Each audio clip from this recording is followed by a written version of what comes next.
not entertained? Are you not entertained?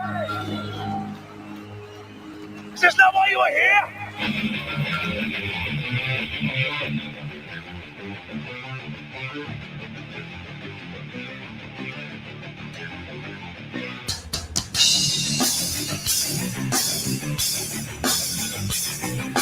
Hey, and welcome to another installment Rational Male. I am your host, Rollo Tomassi. I'm the author of the Rational Male series of books. Today we're going to be talking about an interesting concept. It's going to be an interesting kind of show today. We're going to talk about alive time versus dead time and what you're doing with yourself. What do you want to do with your life? Coming up.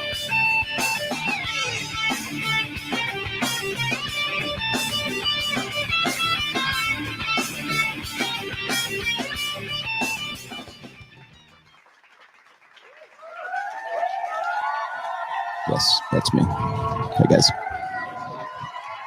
All right, that's enough of that. You know how that ends. We all know how that ends, right? Okay. Bulletproof coffee. Call me. Well, I actually took a request for this one. I don't usually take requests. I tell people what I think they need to hear. I tell people what I'm thinking. I don't do requests all that often, but this one I took because I think it's sort of relevant to, I don't know, I'll say the worldwide situation right now, right? On last show, which was Sunday, which was a fantastic, God, I mean, you guys are buffing me out. Thank you very much. You know, I should probably thank you right now, but thank you for buffing me out for the last probably like, 5 episodes have been just stellar, like view wise and subscription wise and everything. So if you have not subscribed to this channel, man, now get in now. I really appreciate that. Thank you very much. All organic growth too, which is awesome. I know that there are some guys who pay for their subs and pay for their views and pay for nobody that I work with, of course, but I do know that that is something that people do when they try to artificially inflate their numbers. And I mean, that's what you have to do. That's what you have to do. But I do not. And I'm glad you guys are appreciative of it. So I am appreciative of you. There you go. Today, I'm going to see if I can kind of turn a corner a little bit here. I'm going to discuss a concept that I got into a little bit on Sunday's show. And it's the idea of alive time versus dead time. And I think I briefly mentioned that about midway through Sunday's show. And I had a lot of people asking me about that. And I did not realize why they were so curious about it because, and I did not realize this until I did a little bit of homework. There was, I guess there is a YouTube channel called Daily Stoic. And I kind of have a love-hate relationship with the guy. I think it's cool what he's doing. And I think that the direction he's going, it's Ryan something or other. I can't remember his last name right now off the top of my head, but back around, I think it was the beginning of April, he had done just a quick hit video. I don't think it was even more than like 5 minutes long about live time versus dead time. And I thought, oh, great, this is awesome. You know, I'm gonna check out, you know, what he was talking about, because the idea of live time versus dead time is not necessarily a Stoic idea per se. I'll be upfront with you very briefly here as well. As I didn't come up with this. Okay, this is something that I picked up on from the author Robert Greene, who is the author of 48 Laws of Power. It was Art of Seduction, Mastery. His latest book is The Laws of Human Nature. I should probably let you guys know I'm a big fan. I have been a big fan of Robert Greene for a very long time. Some of his books are, I think, seminal work, and some things that ought to be required reading with respect to if you're unplugging yourself. And that's what I'm going to really talk about today, is how you can unplug yourself and how you can actually maybe even live a little bit better. I don't do prescriptions, but in this show, I might break a little protocol and at least give you some ideas. I don't give prescriptions, but I do give suggestions. Or you can probably come to those suggestions or those ideas on your own with the tools that I try to give you. So Robert Greene, everybody pretty much, I think everybody in the Red Pill knows 48 Laws of Power. And if you don't, you should. It's a book, I think it was his very first book that he wrote and published by a major, publisher. This was like prior to self-publishing. This was back in like 1998, I think is when it came out. And I was not made aware of it until around 2005. So I was actually sort of a late comer to it. I'd read books that were suggested to me through like So Suave, and when I was a moderator on So Suave, and like All Fast Seduction. In the seduction community, the early seduction community, the early PUAs, I'm fairly sure that that the 48 Laws of Power was one of those required reading books at that time. And, along with like the Red Queen and Selfish Gene and things like that. I know Mystery from Mystery Method was really sort of keen on Red Queen and I believe Selfish Gene too. And there's other stuff as well. But I was sort of a late comer to, I guess as far as the community is concerned, I was sort of a late comer to to 48 Laws of Power. But it was one of those books that sort of like, people would say, well, what books changed your life? Well, other than The Rational Male, 48 Laws of Power, it helped me see things in a little bit different light. Art of Seduction was another one that he did, and I know that was in the seduction community, and that was a really big thing too. People always ask me, hey, Rollo, why don't you do an episode on the books that you think are really, really great? I will do that. It's going to take a little bit of preparation though, because I want you guys, I would like to like at least have the covers of the books and give you links to those books. So I'm going to do that. I'll do a sort of a reading list episode at some point. I was going to do it as a blog post, but I think I might do it here instead because I'm glad you guys appreciate the blog still. I'm not quitting blogging whatsoever, but it seems like I can reach a few more people here than I do on the blog. But I want to, it will require a lot of preparation for me to sort of go through like say a 12 book list. So you guys can get that. I might even just make that a recorded show. So that'll be coming, but at the top of that list would definitely be 48 Laws of Power. Also close up to that would be it wasn't the latest, but it was, I think it was prior to the Laws of Human Nature, but it was Mastery. And I think that book, even maybe more so than The Art of Seduction, is a very good, I think it's what most guys are looking for these days. Art of Seduction is great. Don't get me wrong. I don't agree with all of it, but I think in principle, I think it's a good read. It would definitely be on the list. But I think that the problem I have with Robert Greene right now is that it seems like he put all of his best like energies, I guess, into 48 Laws of Power, and then everything else that comes after that is very well done, very well researched, and does a lot of work. Don't get me wrong.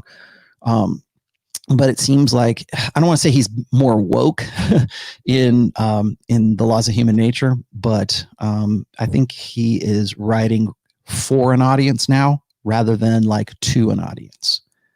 And I think that's really, especially in the line of, if you're going to be a red pill author, it's very important that if you're going to be authentic, if you're going to really help people out, I think you need to write what people need to hear rather than what they want to hear.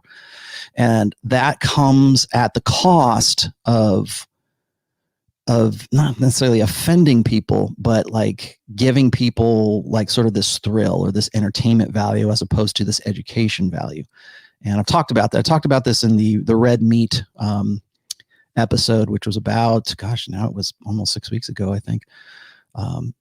And I've said this before. I said this back in 2018 that the biggest threat, I don't say threat, but I guess it was the biggest, I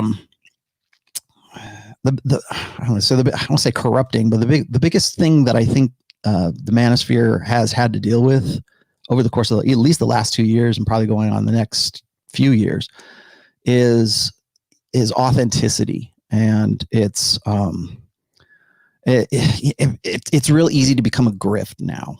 So I'm trying to do my best to be as educational as I can, and that's sort of the direction that I want to go with today's show. So what is alive time and what is dead time? This is, again, a concept that was brought up by Robert Greene. And I think I read it in the guy who does the video that I was just talking about a minute ago. I believe it was his blog, or he was on Medium or something like that. And he was talking about, I think it was like 12 lessons I learned from Robert Greene. And I guess he actually knew Robert Greene. And so he was doing a sort of a, I don't know, run down the list kind of thing. And the problem I had with the video is then you get this sales pitch at the end where it's like this 14-day program to maximize your live time. And I really liked the video right up until that point, because now it's gone from being like, think about these things, here's some education, to here's a program and here's a grift. And okay, I mean, I realize guys are looking for that, but I think people need a little bit more education than they need a 14-day program. Maybe they do. Maybe you're one of these guys who sort of learns by the numbers. But I want to explain a few things about live time versus dead time, because the way that Robert Greene explains this is something that I think has been around for a while, but I think he's sort of put more of a modern spin on it.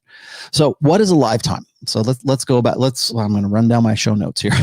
What is a live time? A live time is the time that you spend when you are putting things together, when you're creating. If you're a creative person, if you're an artist, if you have a live time and you have a hobby that you're really into, or you have a passion that you're really passionate about, whatever, maybe it's sport, maybe it's music, maybe it's usually this is just me, because I'm a creative individual. So when I think of a live time, I think of a time where I am working on my book.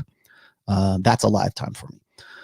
Where I am painting or drawing or coming up with, some kind of new product or something. I'm creating something seems to be like more of an alive time for me. I think it probably is a little bit different for different guys. So that's something that, again, this is, like I said, there's no hard, fast prescription for this, because it's like kind of up to you. So really the question you need to ask yourself when it comes to a live time is, what is it that makes you feel alive, right? Or makes you, what is it that you do that advances you to the next level, that puts you somewhere else? And I look at it in terms of, like, if you're reading something, or if you're doing something, you're educating yourself, whatever it is. I think a lot of guys get sort of wrapped up in this idea that, well, I'm at school, so I got to do this boring schoolwork, but it's going to get me to the next level. It's going to push me up to something else. And in a way, I guess that's true. But if you really need to read Mastery, because Mastery is a fantastic book with respect to educating yourself and learning new skills and learning new things. I know that Rich Cooper has done a video or two maybe about putting your dent in the universe. And I wanted to clarify this right out the gate here, is that can a live time be about sort of, making the world a better place? Yeah, it can, but it can also be making you a better person. It doesn't necessarily you don't have to save the world to be living sort of in a live time. But the reason why Robert Greene sort of separates these two is because a lot of people live in dead time. And so dead time is kind of like the time that you spend doing things that you have to do, like responsibilities, like waiting. This is the easy illustration of this, is like if you're waiting in traffic, right? Or you have to make a commute to get from, your home or your gym or whatever to get to your workplace. What is it that you do? How do you spend your time building yourself up and making yourself something more than you are, or maybe helping other people out? Whatever your passion is, it could be helping other people. It could be making the world a better place. It could be making the world a worse place. You're still, the thing about live time or dead time is it's not necessarily a judgment call so much as it is what it is you're doing. So like dead time in this situation would be like waiting in traffic or waiting on your morning commute, doing things that you have to do to get to something. A lot of people will talk about it. Like if you listen to Aaron Clare, he talks about this quite a bit. Working for the man, right? Do you work in a cubicle job kind of thing? I can remember when I was working in I never really worked in a cubicle per se, but I've worked in like studios and things like that because I was art director and marketer and all that kind of stuff. And I worked, really close to people who are working in cubicles, or were working with people who are, sort of teaming up, I guess, with people who are sort of like you would call like a cube farm, I think is what it's called. And I always struck me as like the people that would be in those situations, they always wanted to be somewhere else. And so we always had to, like, I can remember talking to guys who own businesses, and they were always telling me how they used to have to sort of police the internet use, or the gossip, or the downtime, or whatever else was going on in the company, and didn't really want to do that. But there are so many distractions right now, and it's so easy to be distracted right now. And essentially what these guys, or what these guys employees were doing, was just basically browsing the internet or on their phones or whatever else. They would do the job that they had to do. They were just sort of doing enough to get by. They weren't really excelling at what they did. They just did what they had to do. And then they go home and they were done. And if you think about this in terms of like Vox Day's sociosexual hierarchies, there's a designation or category, I guess, that is the delta, the delta man. It's not the alpha, it's not the beta, it's the delta guy. And the delta guy is the guy who goes along to get along. And he's the guy who goes to work and he does his job, and he's, maybe he's good at it, but he sort of nose to the grindstone kind of guy. And he's doing what he's doing because he doesn't really know what else he wants to do with himself. And it's not to say that he can't get out of that, or he can't take a step back and become like sort of gamma, or it doesn't mean he can't step forward and be more beta, or even get to an alpha status. It's just that he doesn't know what to do with himself. And I think that that's where a lot of young men are today. They don't know what to do. They have all of this access, and they have all of this, we've never had more opportunity to educate ourselves. You will hear this a lot, or you'll probably read this quite a bit on Twitter.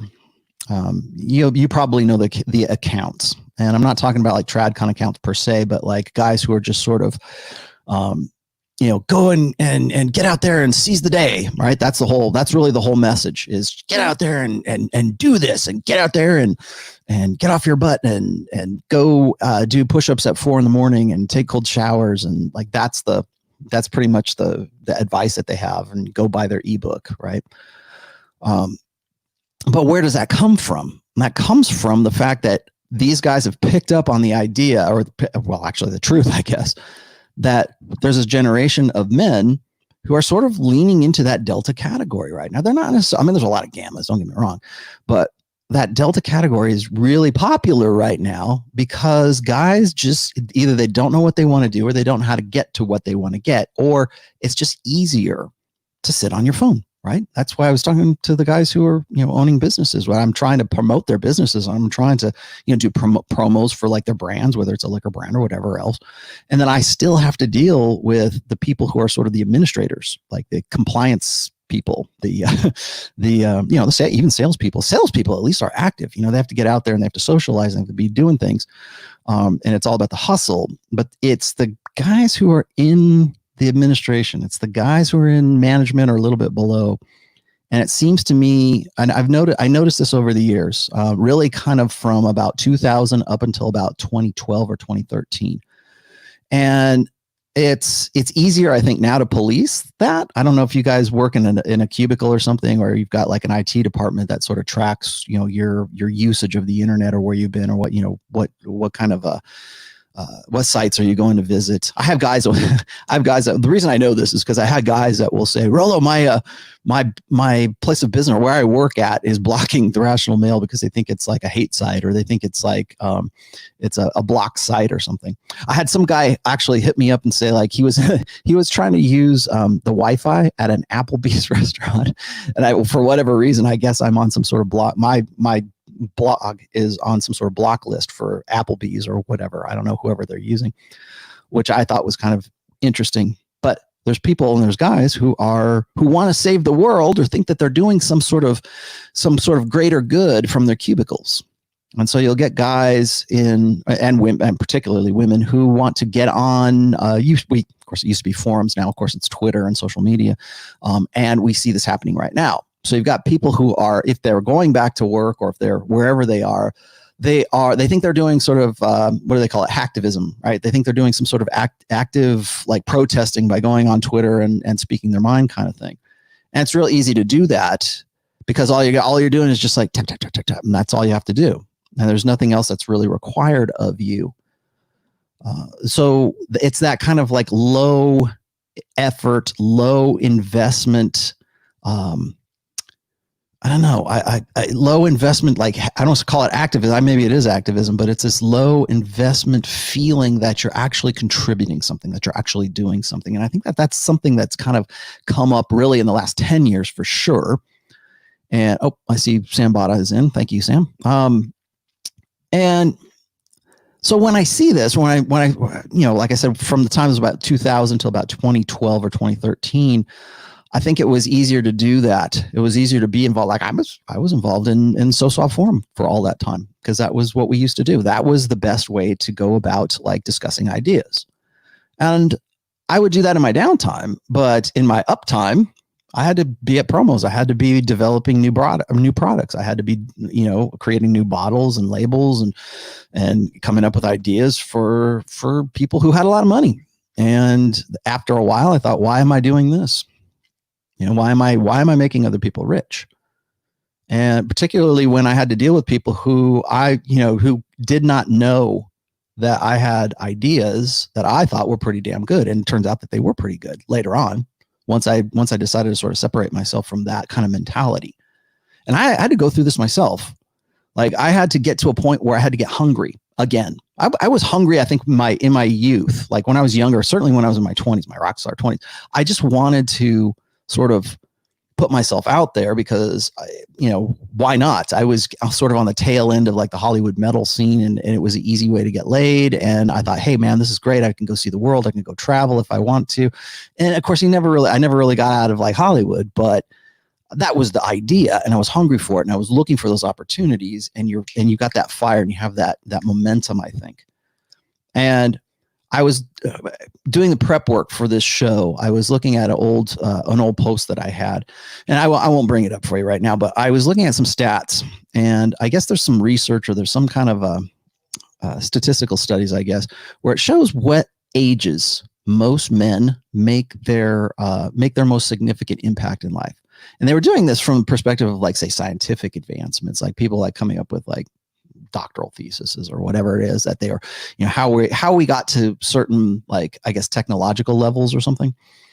And then there's, of course, they got into like creative arts and things like that as well. And usually the time that men make their most significant sort of impact in their own lives and in sort of civilization, I guess, is right around their late 20s to their early 30s. And I thought about that, and I thought about the fact that when men get married, things change for them. Like, or if they sell out too early, if they decide to get married when they're in their like mid-20s, or if they can, I'm assuming they could. Now, let's remember that when guys get married today, usually they're 30 years old. The average age of first marriage for men, at least in the United States, anyways, is 30, and for women, it's 28. And it didn't used to be like that. It used to be that, what was it, like 22, I think was the average right around, I think it was the 80s. Maybe it was a little bit more than that. I'm not sure. But like, from the 60s on, it used to be like you get married at 20, maybe 21 or 22, and then you'd go from there. And to get married or to sort of settle down, I guess, is, I don't want to call it marriage because I don't think I'm advocating marriage. I'm certainly not. But I think that the idea of settling down or settling in, right? Like when I say settle down, I mean like you're settling down. You're sort of like, okay, now that I'm where I'm at or whatever, I can sort of live a more normal life, or I can sort of put my life on cruise control. And I think that there's sort of there's kind of, people say, oh, type A, type B personality, that kind of stuff. I think there's some guys who maybe by circumstance have no other choice but to keep that fire and keep that ambition and keep that drive going. But I think today it has never been easier to simply put yourself on cruise control, to simply say, you know what, why bother? The juice ain't worth the squeeze, right? So I'm not going to do anything. Well, okay, but what are you going to do? What are you going to do with your life? How are you going to live? You can sit there and complain all day, and we can bitch and moan online because it's really easy to do. And you can think that you're actually doing something. You can go on your forum, you can go on Twitter, you can make a blog, maybe even you have some sort of little YouTube channel or something like that. But what are you really doing? Like, where are you going? What are you building? And that's the thing that I get thrown at, like at me a lot, is people get upset that I don't give them like prescriptions, or I don't say, well, here's 12 rules, or here's how you could like, you'll very, I don't think I've ever done it other than like the 9 rules of Tomassi, the iron rules of Tomassi, which came out of, SoSwap. Other than those aren't like rules for life. Those are just kind of like, these are commonalities. These are things that, most guys get trapped by. And I remember I did those way back in like 2006, 2007. So we were looking at these commonalities from way back then, but I'm not hip on doing prescriptions per se, because I want you to be able to take whatever I'm talking about or whatever the red pill is, teaching you, and using those things to build a better life. And so that's really where the principle of alive time versus dead time comes in, because when we talk about how are we going to use our lives, or how are we going to spend our time, like you can invest your time, you can spend your time, or you can waste your time, right? And if you're into Stoicism or whatever, okay, great. Even if you're MGTOW or you're black pill or whatever it is, or red pill, I don't care what it is. Show me the receipts, right? Show me what it is that you're doing. And I've written about this as well. I think this is in the 3rd book, but it's like at the end of the day, at the end of your life, it's not going to be about your trophies. It's not going to be about your accolades. It's going to be about your body of work. What have you done? What did you do that advanced you today? I think I think it maybe Hotep Jesus has been tweeting this same tweet out a lot, where he said, who did you give your energy to today that didn't deserve it? Like, where did you waste your time today? Like, how much time did you was it, I think Apple has they can track your screen time or something like that and tell you how long you've been online. Now, if you make your living online, obviously you're going to be online a lot. But if you're not, sometimes that's a wake up call. I wonder how many people sort of feel guilty about, they don't have a business online or anything, but they spend a lot of time online, and it's a time sink.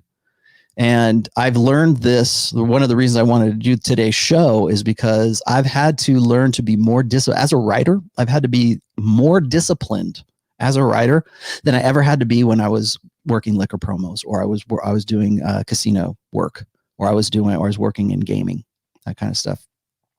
I had to be disciplined. Don't get me wrong, but you had to be disciplined because someone else expected something from you. It's different when you have to expect something from yourself.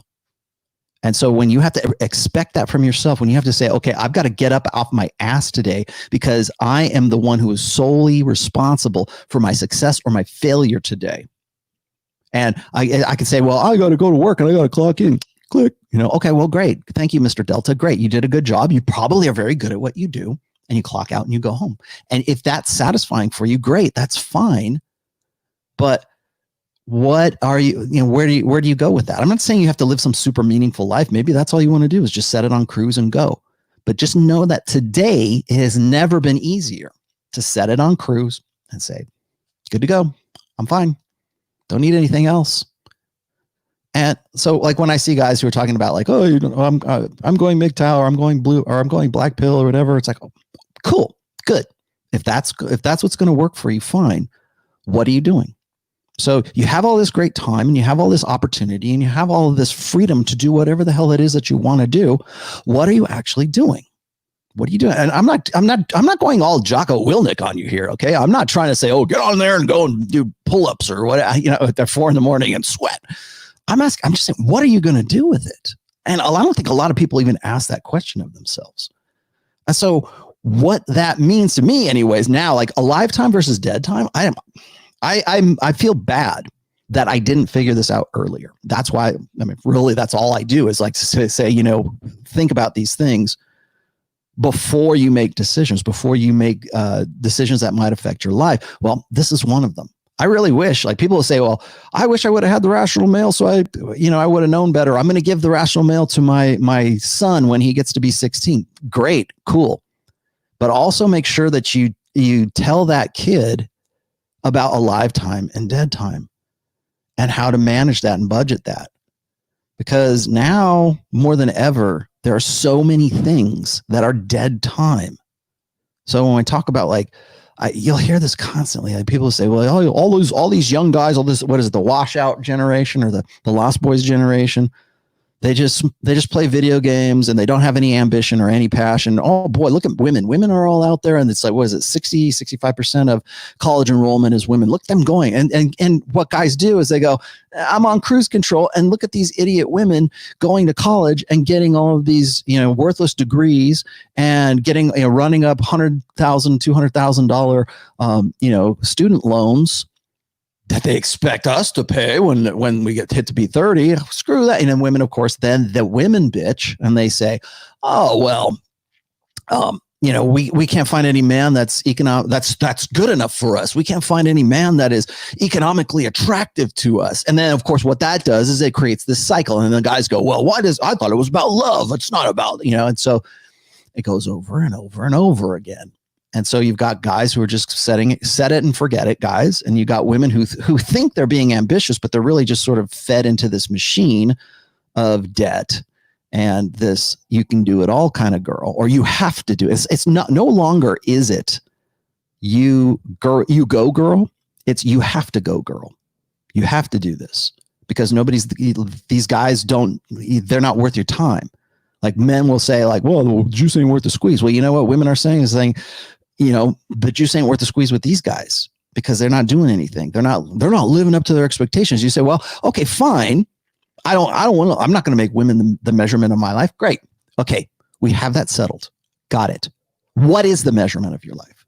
What are you going to measure yourself by? What is your burden of performance that you're saying is, okay, this is what I have to live up to. This is my expectations of myself. These are my passions. These are where I want to be. This is what I want to do with my life. This is what I want to create. This is what I want to build. So what are you doing? Tell me, show me, what is it? Because I'm not seeing it. I'm not seeing a lot of it, And I think what was that? Rich Cooper just did a, God, it was really, and it lit up too. So he did a tweet or something. He said, what is it that like guys in the MGTOW community or guys in the black pill community, maybe it wasn't MGTOW, I think he said black pill. What are these guys doing? Like name a success. And of course, everybody, name a successful guy who went MGTOW or a guy who went black pill.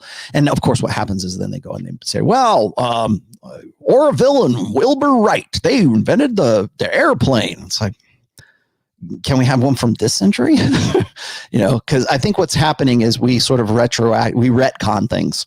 And particularly when it comes to our own ego investments, it really works good for us if we retcon things.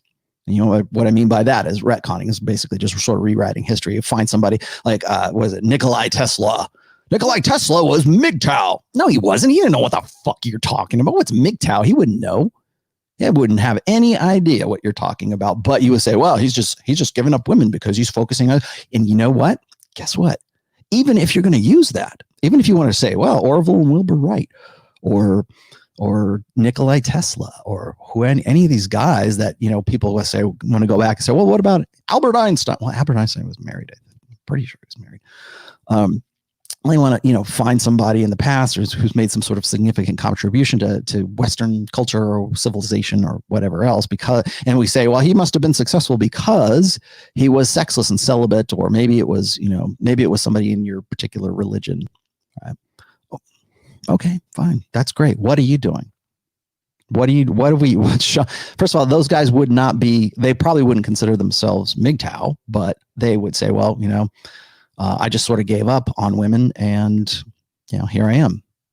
I think what's funny is like a lot of guys will start quoting, was it Solzhenitsyn or Nietzsche? They'll start quoting those guys. And it's like, well, Nietzsche actually died from like syphilis, I think, or from like getting it from prostitutes. So maybe the juice wasn't exactly worth the squeeze, but he definitely still wanted a juice.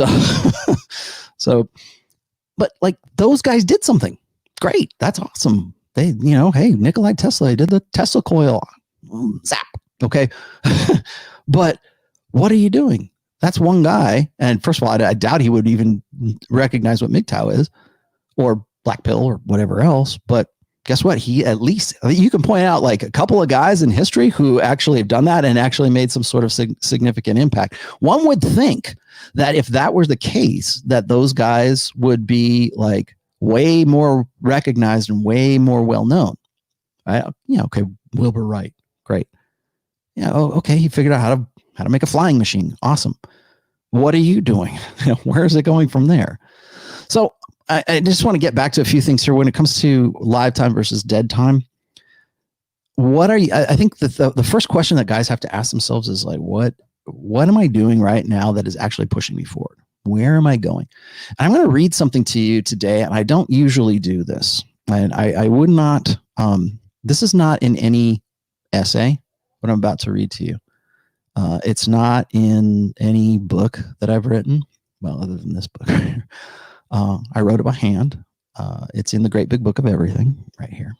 I've got, and I put a lot of stuff in the Great Big Book of Everything. And this is where I sort of like, I've got probably 9 different notebooks that are just sitting right here on my desk. And they all have like sort of a different purpose. Some of them are just like, scratch pads so I can figure out what I'm going to do on a show or an interview. And then some of them are dedicated, like I got one that, well, actually 2 that are dedicated to book 4, which is all about religion. And then I've got a few other ones that are my general ones that I use for the blog and all that. But the Great Big Book of Everything is a little bit different. So like I sort of lean away sometimes from, well, not so much red pill, but I sort of talk about what I'm thinking about the red pill. I don't know why I have to do this. I don't feel like, I'm not doing this because I figure, somebody's going to read these, or maybe my grandchild. Like nobody. I'm the only one who thinks it's important. But I'm going to sort of express this and read just a couple pages from the Great Big Book of Everything here about live time and dead time. And this is sort of when I became aware of the idea of live time versus dead time. So let me finish my.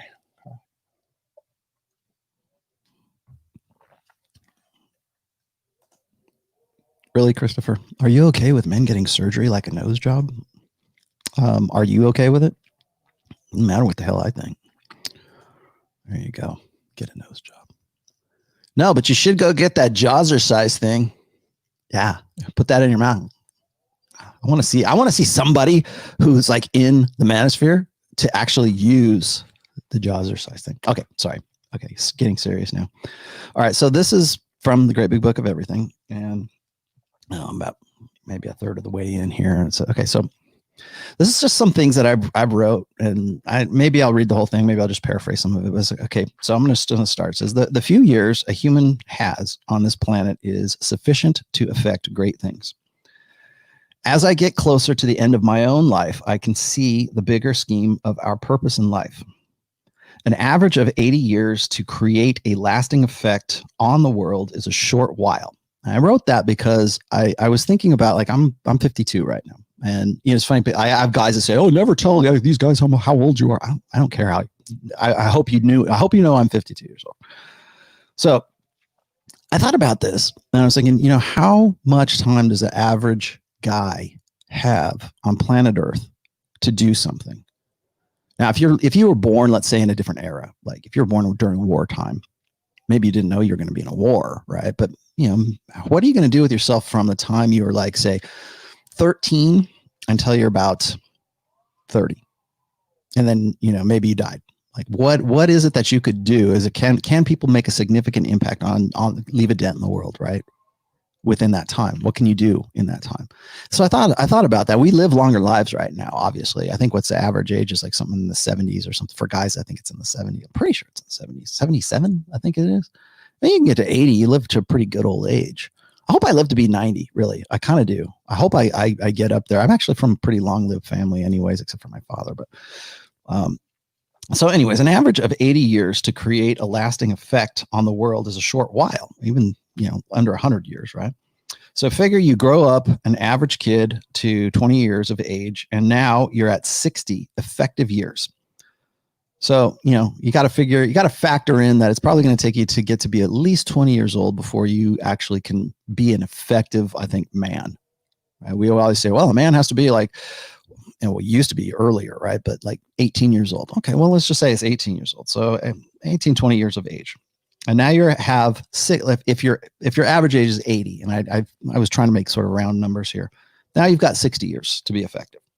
Some exceptional men can be more productive, creative, effective until two or maybe up to 80, right? So let's just say you potentially, remember we talk about like the burden of performance. There's also a burden of potential for men as well. I've actually written about it. It's called the burden of potential. I think it was. It's an essay. I've never put it in any book, but it's this idea that men have to live up to some sort of potential. Like, well, you are this fantastic, like God gave you these great creative gifts or these great talents or however you want to rationalize it, right? You have all this personal potential, and very few men in this life really do anything with that. And so again, this is something that I was thinking about this time. So it's like, now that you've got up to 20, and let's just say you're going to live to 80, now you got maybe 60 years. Okay. So so then knock another 10 years off for old age, because you're probably not going to be as effective between like 70 and 80 as you would when you're 20 to 30. Okay. So let's knock off another 10 years for that. And a man's got about 50 effective years on average. This is actually more than enough to leave a dent in the universe. Most men never do it. Okay. I was writing this at 51. I said, at 51, I'm just now relating this, or I'm just now realizing this.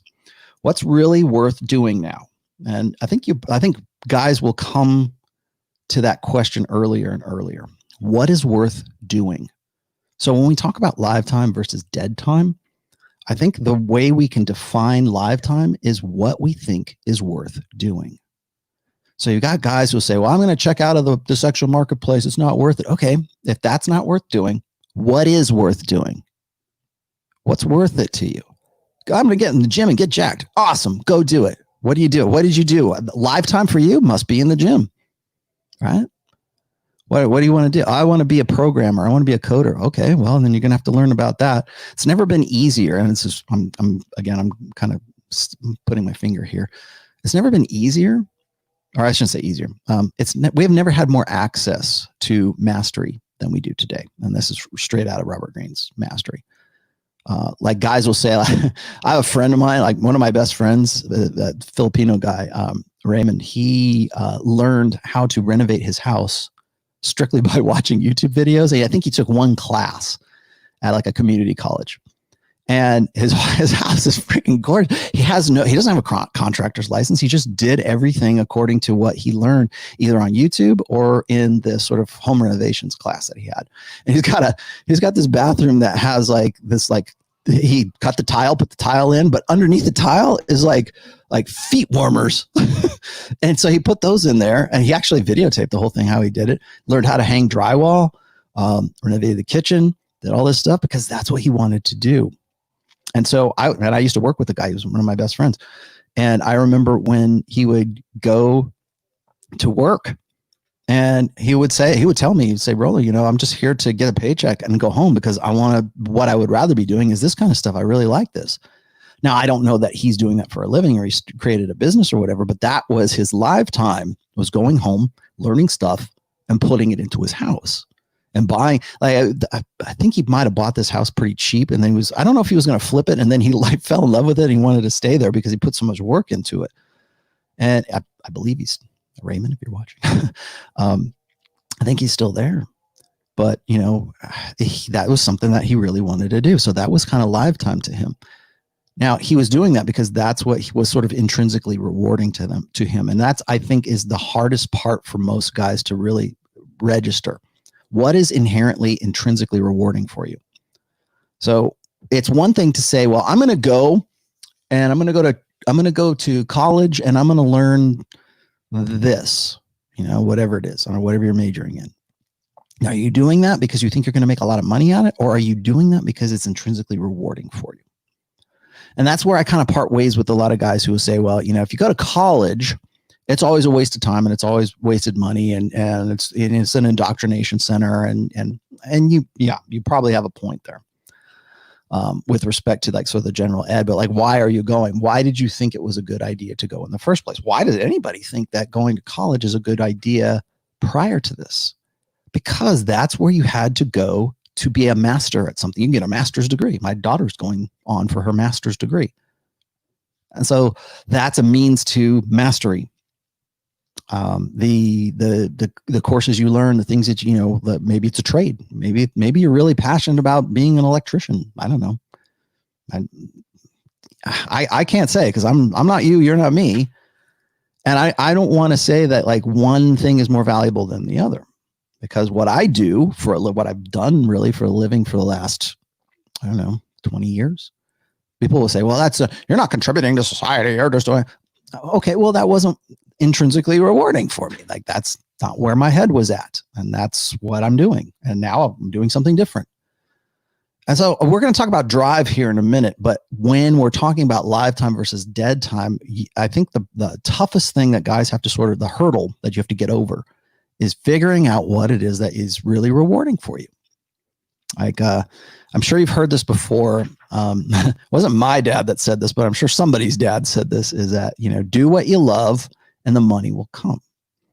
I don't necessarily know if that's really 100% right, but it's better that you're doing something that you like to do, or you feel like you have a talent for, or you feel driven to, because doing that is what you think about all the time. I can remember when my dad said, you know, you need to get into college, you need to get a degree. And, you know, so if this rock and roll lifestyle doesn't work out for you, that you'll have a fallback.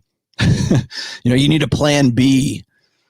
And I thought about that, and I, you know, of course I did it because I'm glad I did, because I think my talents were really more, not so much, I still enjoyed playing music, of course, but, my talents were elsewhere. I had greater talents in other areas, and I was getting into that because I thought it would be great to get into, and I wanted to be artistic, as I also want to get laid. And I thought there might be a lot of money in it at some point, and there wasn't. But he was right in the sense that you need to have that sort of, you know, fallback, and then you can do what you love. So you have a job that you don't necessarily really like, but then you use that as a means to put yourself out to get into something that you do like. And in some ways, I think that that's kind of misguided. And in some ways, I think that maybe that for some people that might work out. So like today, I hear people say, well, to get along today, you need an income. You need 2 incomes and a side hustle. And I would agree. You definitely need a side hustle today. And again, it's never been easier to start a side hustle. It's never been easier to get mastery outside of the traditional way of doing it. So if you read the book Mastery by Robert Greene, he explains this in the book, where it's you know, guys having to sort of bust down their own ego and finding a mentor to teach them things. And that might be as simple as going on YouTube and learning how to hang drywall, or you might want to learn to code or whatever else it is. But again, the means to mastery has never been more available, and the opportunities have never been more available. But the problem is that our headspace is not in that anymore. So it's too easy for us. I'll get to it. Let me finish. Let me beat this boss. You know, I'll do that. We'll get around to it. And you never get around to it, because you're locked into sort of this comfort and, you know, set it and forget. You're set it and forget it Delta guy. And you never really break out of that until you get into a crisis situation, which is, of course, what we're all dealing with right now, right? But you get into this crisis situation, and for most guys, it's usually that either they can't get laid, or the girl that they were getting laid with ends up leaving them, or they made a series of bad decisions based on sort of emotional, you know, decision or an emotional process. They changed their lives because they wanted to facilitate a relationship, and they changed their majors, and they changed their education, and they had their ambitions are completely out the window because their main goal was to, you know, support this chick or to get into some sort of situation with a girl. In that case, yes, I think that is, you know, these are guys who are making women the measurement of their lives. Very few. It's when I encounter young men today who have drive, who have that fire in their belly, right? That desire to kick ass. And okay, this is going to sound lame, but this is like the eye of the tiger, right? It's that killer instinct. I'll tell you a really quick story, and I'm going to continue with the rest of this here, but I'll tell you a really quick story is I didn't learn about killer instinct until I started fencing, and I didn't have it. I mean, a lot of people say like when you're in martial arts or something like that, the guy who's going to win the fight in a like a street fight or something like that is the guy who either has nothing to lose or he's the guy who has that will to like to flail and just like pound you into the ground until you're dead. That's the guy who's going to win that fight. And you can have skills, and of course, yeah, you can, of course. I mean, obviously, martial arts are worth something, but it's the guy who has the desire to live, the guy who wants to kill you more than you want to kill him, the guy who wants to. And I'm using this in terms of like violence. Okay, maybe I shouldn't. The guy who has this drive and this fire, the eye of the tiger, to want to succeed, to want to do something like that. He has such a drive for live time that dead time to him seems like prison, and literally prison. And so you'll get a lot of guys who will, like particularly young guys, who have that drive, and they'll live like animals for a long time until they can get to the point, because that's what they want to do. It's either, what is it, get rich or die trying, right? It's the guy who wants to remember. Okay, so remember when I said, my father said, you need to have a plan B. Sometimes the best plan A is not to have a plan B. Sometimes the best plan A is to burn the boats behind you and go, because there's only one direction. There's only one way to go about this, and that's the success. And those are the guys that have that drive, that have that eye of the tiger, they have that hunger. That is like consuming, like that's it doesn't, no woman matters, nothing matters else except for me doing this thing right here and being good at it and mastering it. And that's what I want to do. Very few guys have that today, because we have such options. We're spoiled for choice, right? Was it choice addiction? We can do anything. It's so much easier to sit there on your phone. It's so much easier to screw around on social media. It's so much easier to smoke weed. It's so much easier to jerk off to porn or whatever.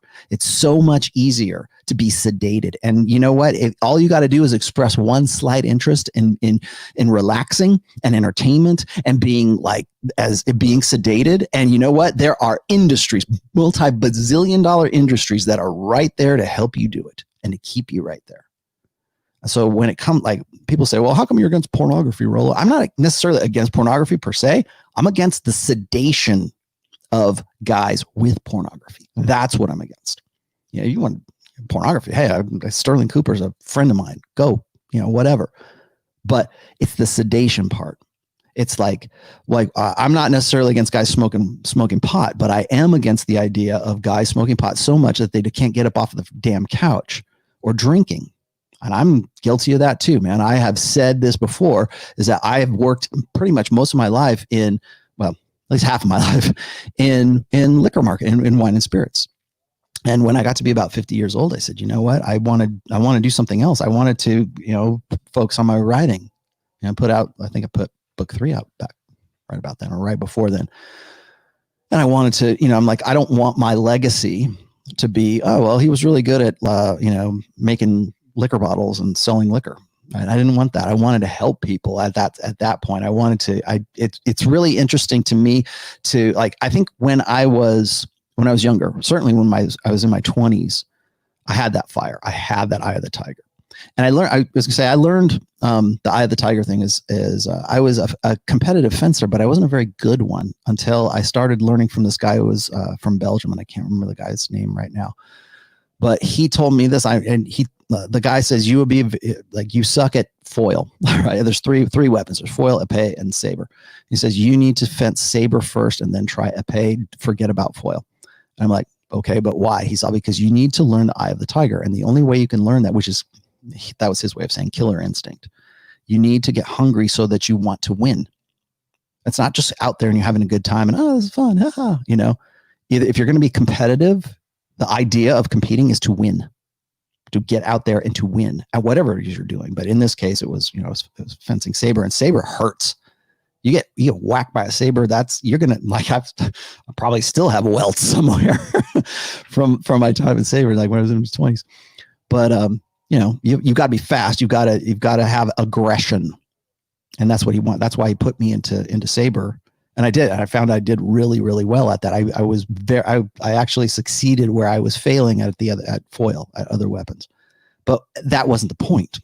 Doesn't matter. Like I'm not going to fence in the Olympics. I just wanted to be able to win a tournament, or at least win my division, or move up from like a B fence, or from a C fencer to a B fencer. And that to me was success. And I did that. I was a B class fencer for a while. It was great.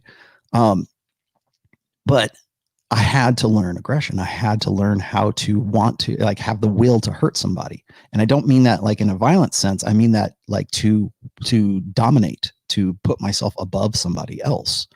And I think that is something that's very, very lost on this generation of guys, because we are taught that everybody's a winner and here's your participation trophy. And you go along to get along, and be supportive of women. Ooh, And what happens is you're pretty much breeding these generation after generation of, well, at best deltas, maybe betas, if we're going to go by Fox Day's sociosexual hierarchy.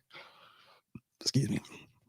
So let me continue on here. I wanted to throw that out there because I was going to say before, is when I see a young person today, I make note of it. If I see a guy who actually has some drive, I mean, a consuming drive, like this is where I want to go. I see this more in women than I see in men today, young men today. And maybe it's because we have spent the last like 3 generations, maybe 4, no 3, certainly the last 3 generations of women. We have said, you go girl, you do this. You can't depend on these ridiculous, stupid, moronic brutes. You can't, it's Homer Simpson. You can't depend on him for your security. So you've got to do it yourself. So get out there and succeed and drive. And of course, some women are built for it and some women aren't, but like even the ones that are built for it they're still looking for the guy who's going to sort of step up and step in. Like we talk about this all the time. Like women will say, I need a guy who's going to step up and be masculine.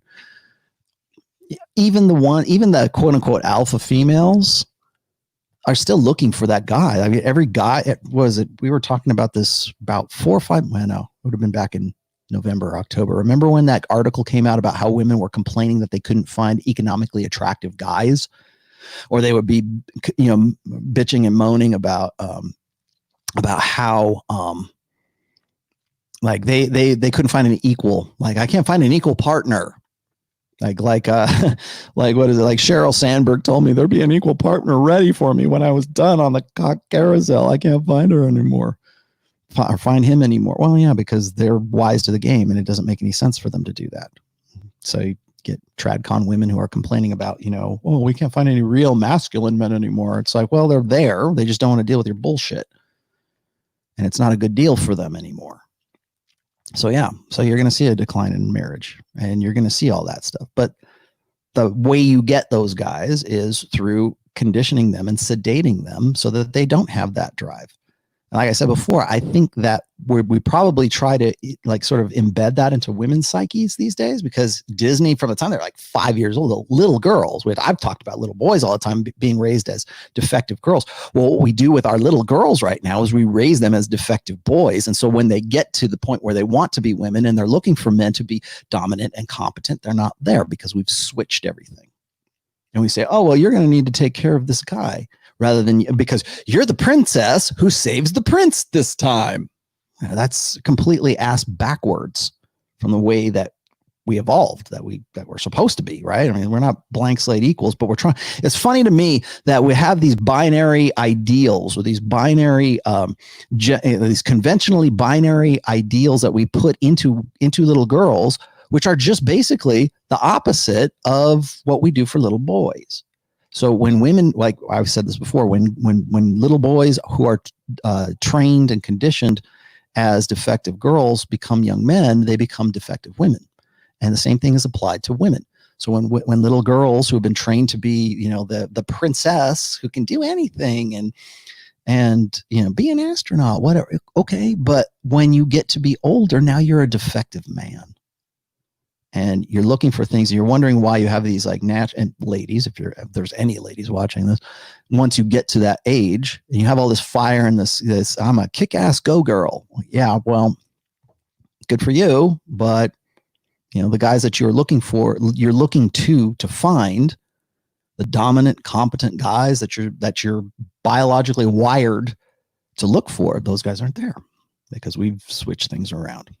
All right, I'll get back to this here. So I was talking about before about like sort of time frames, like how many years do you have on planet Earth to be an effective guy? To be an effective guy, I think today you still have to have that drive. I'm not saying you can't, you got to be type A and you got to be high strung and everything. Yeah, relax, but don't be sedated. Don't listen to this. We're just going to put everything on cruise control. And if you ever put anything on cruise control, it should never be in your 20s. Let's just say that. And it probably shouldn't be in your 30s either. You need to be building. You need to build your empire. 30s, I think, is a time when men need to build their empire. I did of course, you guys have probably read this, is was he going to get out? Sorry, Ned isn't here with me right now. Oh, is he going to get out? Hold on. Oh, there he did. Okay, good. He got out of the room. It's just like he's fucking out the door here. I actually had the Greyhound cam that was going today too, but he was in a different position. But anyway, so being an effective guy, being an effective man, how many years do you actually have? And what are you going to do with those years? And I was saying before, you need that drive, and you need that drive early. And God forbid, like I said, you put everything into cruise control, you get sedated early on in your life, which is what I think a lot of guys are doing right now. So let me finish here. It says, let's see. Okay, at 51, I'm just now realizing all of this about being an effective guy. Just really quick, like I said, I was writing my second book is about like sort of women's timeline, like what you can expect from women at different phases of their maturity. Well, I think I probably should write another ones as to like what guys ought to be, expecting of themselves, I think, or when they get to certain ages, like where your drive's going to be, where your passion's going to be, what are you going to be doing during these times? Similar to that. I don't know how I would word that. Something I'm sort of working out myself. I don't want to throw that out there. So anyways, I'm just figuring this out. What is really worth doing? And that's the thing I think most guys really have to sort of decide for themselves. What is your purpose? I hate it when guys say, well, I'm looking for meaning in life. No, you're not. You're not looking for meaning, because if you have no purpose, you're never going to find your meaning. Oh, my meaning in life. And that's what Ryan Stone would call a container word. I hate that. Like, well, what is it? Maps of meaning. Well, okay, fine. If you want to go and stare at your navel all day long, but you need to go out there and do something. Again, what are you building? Like, I find meaning in building. Okay, well, what are you doing? I find meaning in my purpose. Great. What's your friggin' purpose? So let's see. So a purpose, a goal, mastery of some area of life requires time to figure out what to do. To figure out what to do. And then time to learn how to do that kind of work, right? And then time to earn mastery and status in that field to finally get to a point where a man might do something significant. Maybe you have 20 effective years, and that's if you stay attuned to a purpose you decided to follow. So most guys won't, a lot of guys get kind of scattered. And that's why I was going with this, is a lot of guys don't know what they want to do. And then they'll decide on something because it seemed like, okay, well, I got to do something. So I'm going to go learn to paint houses, or I'm going to go do this, right? You don't really have a passion for it, but you're doing it just to be out there doing something. That's better, I think, than just sitting around doing nothing.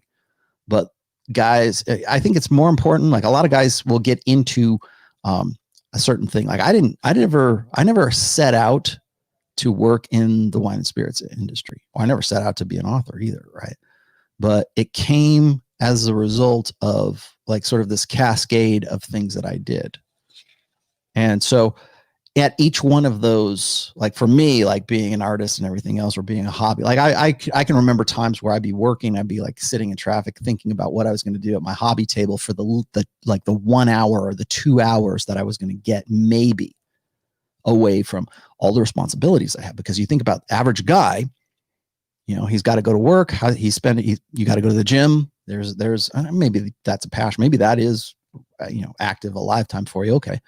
But you're waiting in traffic. You go to work for somebody else. You're not really that, I would say if you're in that situation where you're working for somebody else, then you're probably, unless you have like a vested interest in what it is that they are doing, that's probably dead time to you. And so now you've spent 8 hours doing something for someone else, maybe another hour in traffic.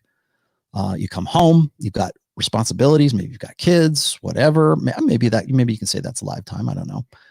But the average guy, at least up until, maybe up until recently, I don't know. But how much live time how much time do you have as a guy to actually take that time and use it for what it is that you want to do? Like okay, I got 1 hour. What am I going to do with that hour? Most guys will go drink, or they'll smoke weed, or they'll play a video game, or they'll do something.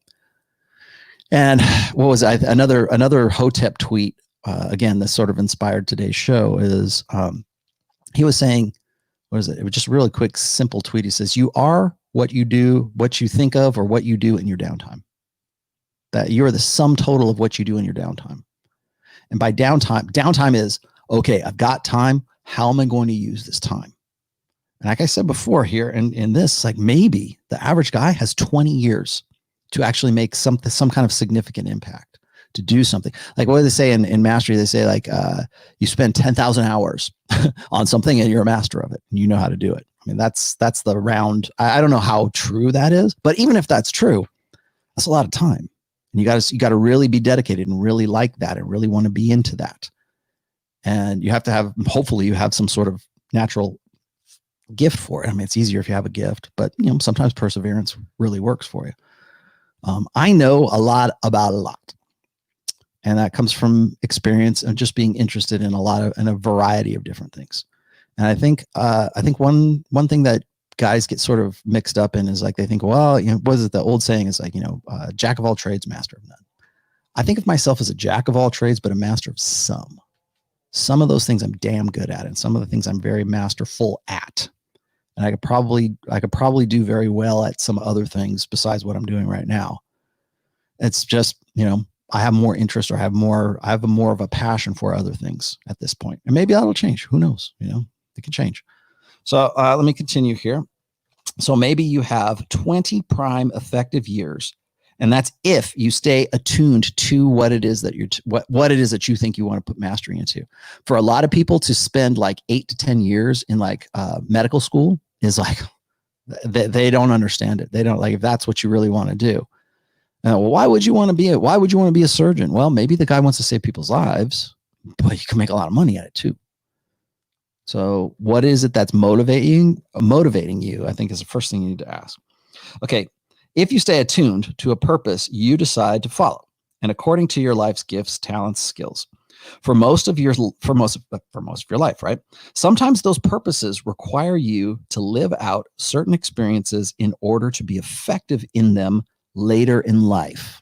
And that's what I was getting at before, is like, just because you start as like, say, a house painter doesn't mean you won't be the owner of a business at some point. And you learn those things, and you move on from there, and maybe that's not your passion, but something else is, and you learn certain things as a result of you being, flipping burgers, right? Or painting houses, or doing whatever it is that you do. You can find ways to learn things at every stage. You don't realize you are at that point, but you will, maybe later on.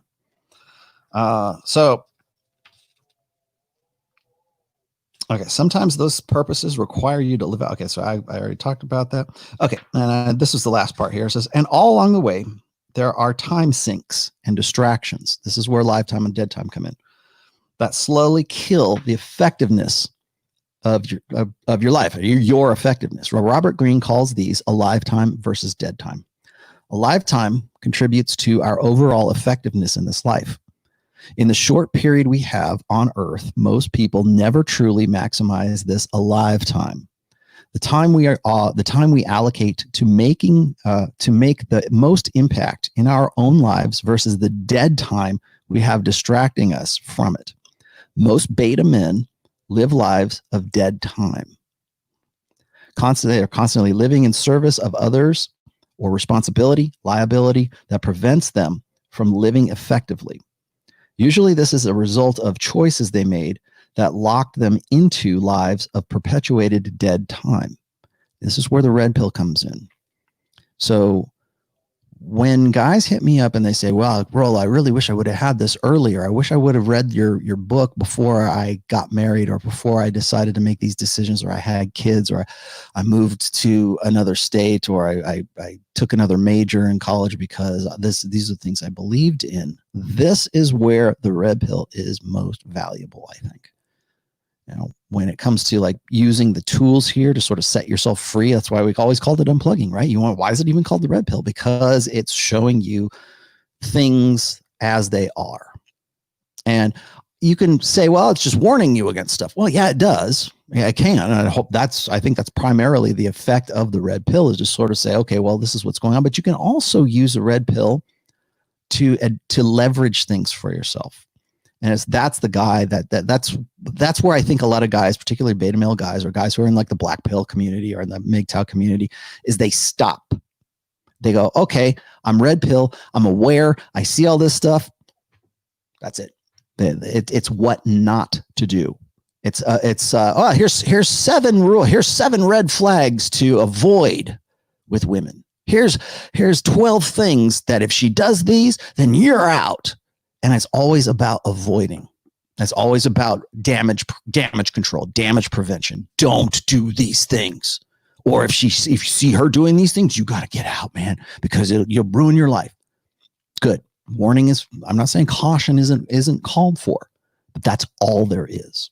It's not, here's how you can use these things to live a better life. Here's what you can do, not what you can't do, not what you should avoid. Avoiding, that's easy. Anybody can avoid. A complete moron can read this stuff and go, well, yeah, juice ain't worth the squeeze. I'm not going to do anything. Okay, good. Well, what you're doing is you're proving a negative, right? Or you're trying to prove a negative anyways. You don't have the only requirement, the only prerequisite of you is not to do something. So great. You're safe. You're there. You're home. You're setting up everything for yourself. What are you doing? What is the point? Are you going to use this for your betterment? Are you going to build the next electric car? Right here, you got, I hate to use this because I love you, Elon. I love you. But you got a guy like Elon who is extremely blue pill, extremely beta when it comes to women. I'm not saying about it, but the guy wants to put people on Mars. The guy has talent, at least in some degree. People, you can argue whether he's a fake or whatever. I don't care. He's got Tesla, he's got SpaceX. The dude put like men in the orbit. We haven't done that from the U.S. soil, at least since I lived in Florida. And I thought that was pretty incredible. But very beta guy when it comes to women. And I think I'm gonna think about would we have a colony on Mars right now if Elon had read The Rational Male and sort of said, okay, good. But he's doing something. Now, what if Elon said, you know what? I read all this red pill stuff and everything. And, I'm just holding off. I'm not doing anything. I'm stopping here. I'm done. It's not worth doing anything. You said avoid. I'm avoiding. And we don't have Tesla. We don't have whatever. You don't have this advancement. You don't have this creation with this building. There has to be something more. There has to be something else. I wrote I think it's actually in the description here. I have a link, and as I do with all of my shows, is I have relevant links in the description here. One of those is called the something else. So when I talk about like sedation and I talk about like pornography, or I talk about guys smoking weed or whatever it is, or video games, like, well, it's all video games and weed. When I talk about those things, guys always say, well, it's or like particularly trad cons and everybody's looking for they're looking for heavy metal as the reason for the killings, right? It's like they're looking for something like video games are causing these guys, or video games are destroying these guys' lives, or they're so immersive now. And I kept saying this. I said, you know what, man? And this is why I wrote that essay, is because if it wasn't video games, it would be something else. I don't know what it would be, but it would be something else. To check out, to sedate yourself, to check out, to stop building, to stop doing things, to stop growing, to stop living up to your potential. That is, to me, it doesn't necessarily have to be like video games or weed or porn or whatever. It could be anything else. Guys will find ways to escape. They will become very creative at finding ways to escape, to sedate themselves. That's, I think if there's a suggestion, if you want a prescription, here it is. Avoid sedation. Avoid your sedation. And so, well, semen retention will make you more energetic and whatever. Okay. If you want to say, oh, no FAP, great. Awesome. You're no FAP. You're not touching your pee-pee. Great. What are you doing? What happens after that? Where are you going? Where are you taking that? What are you building? What are you creating as a result of that? Where does that go? Very few guys come to me and say, oh, this is what I did. And boy, am I so much, I live so much a better life because I decided not to spank the monkey anymore. Good. What are you doing? Show me. All right. What did you say? Zachary said, I've been kicking around going back to university to do psych for a few months. I want to help men. Thank you, Rollo, for that last push. Well, thank you. Good. Go out and do something. That's what I keep telling you guys is like, I'm not like, I don't give prescriptions because first of all, I'm not you. Guys want to say, well, how do I vet my wife? So I have what you have. I've had guys actually say, I want what you have. I want the hot honey that's still with me after almost, close to 24 years. Your daughter, my daughter just graduated, magna cum laude, and she's going on for a master's degree. Gorgeous girl, just chip off my shoulder, right? How do I get that? How do I get where you're at? How do I create dread? How do we do it? Like they want all these like techniques and these like magic formulas, right? And I can tell you how I do things, but I'm not in any way saying that like the way I live or the way anybody else lives, that I work with or that, that I do podcasts with or whoever else. I'm not going to tell you that that's what they're telling you is going to be a guarantee for your perfect life. That's the problem. That's the grift right now in the hustle economy.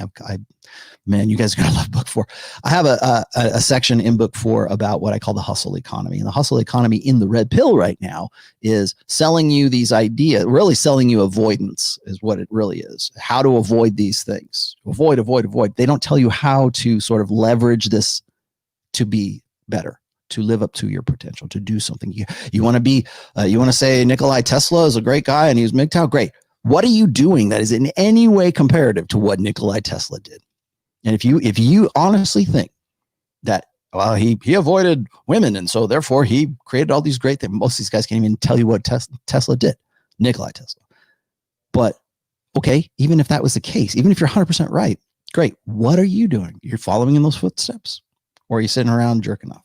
Or are you paying, what e-thoughts for their bathwater or little jars of pee? Right. All right. Let me keep going here. All right. Usually this is the result of choices that they made, like I said, and they perpetuated their dead time. That's what a lot of guys are doing. And I said like this before is that most beta guys, most guys who are sort of checking out and avoiding life, what happens is they live lives of dead time because they don't know what to do with themselves. They don't have a purpose. They don't have a function. And that's really rough for men in particular, because we kind of need function to sort of, we need a purpose and we need a function to sort of like define what we are as men, or to sort of give us ourselves an identity of some sorts. And because we, like men, tend to be idealists, as I've said before, but the reason why we're idealists is because men tend to be more interested in things, women tend to be more interested in people. And as a result of men being more interested in things, and this is according to Dr. Steven Pinker, right? I mean, this is from the gender differences talk that he did for TED Talk. As a result of that, so what does that say about men, like men's sort of innate mental firmware? To me, that says that guys want to affect their will on the world. So I did a post. I didn't link it. I'm sorry, but I have a post called Idealism. And the intro picture of that is a guy and a girl sitting in a park, and they're on a blanket or something. And the girl's laying back, and she has a camera. And the guy that's sitting kind of on his, his butt, he's got a camera, and he's got his camera focused out at the world, looking out at what's going on in the world, taking pictures of things in the world. And the woman has a camera, and it's pointed at her. And this isn't like a phone, a cell phone. This is like a camera. And I thought that I used that as the intro for this because it really sort of defined, I thought, what the difference between men and women were. Women are more self-focused, self-absorbed. They're more like when I talk about solipsism, and I promise you, I will do another episode on solipsism. I think I covered it once. They tend to be more solipsistic because that's where their mental firmware is from. They have to be solipsistic. Men, on the other hand, are looking out to solve problems. We're natural deductive problem solvers because we want to affect our will on the world. Like I said before, we see a river and we want to put a bridge across it. What would that look like? What's over there? Men tend to look at the world in terms of things and spatial, that's why men have better spatial abilities and things like that. I think anyways. Women tend to be more interested in people. Men tend to be more interested in things. Well, today we've sedated men so that they might be interested in things, but they're not as interested as they are in their own sedation. So that's that. Let me keep going here. So as I was saying before, is like, guys, most men today, certainly in the Lost Boys generation, tend to live lives of dead time, and that potential wastes away. Remember, 20 effective years. Okay. If you are lucky. Okay, so that dead time is all that they know. They then build rationales around that dead time to explain why they never really become effective. Those rationales, once they become a constant theme for long enough, then become philosophies. They believe that others ought to adhere to. After a while, those rationales build into credos and or resignation to a fate or a service to dead time. So how many guys do you know that go, it's not worth it. I'm never going to look good. I'm never going to be this. I'm never going to be that. So screw it. I'm done. And the other guys commiserate. And again, it's never been easier for guys to get together and commiserate. It's never been easier for men to share dead time. It has never been easier for guys to get together and just moan and bitch and complain and not go anywhere. And they're right. That's the great thing, is they're right about that. They're right about what they're miserable about. They're correct. But they don't do anything with that awareness. They don't take it to the next step. They don't push themselves anywhere else. They don't find an ability. First of all, they don't have the drive. They don't have the eye of the tiger, like I was saying. But they commiserate in that dead time. In fact, the commiseration is dead time. Now, I'm going to sit online and I'm going to talk about all this. I'm going to spend 4 or 5 hours talking shit about Rollo Tomassi. I'm going to spend 4 hours talking about how, again, this week, to talk about how I don't have a strong jawline and I'll never be anything more than 5'9". Okay, great. Awesome. So that's 5 hours, 10 hours. I don't know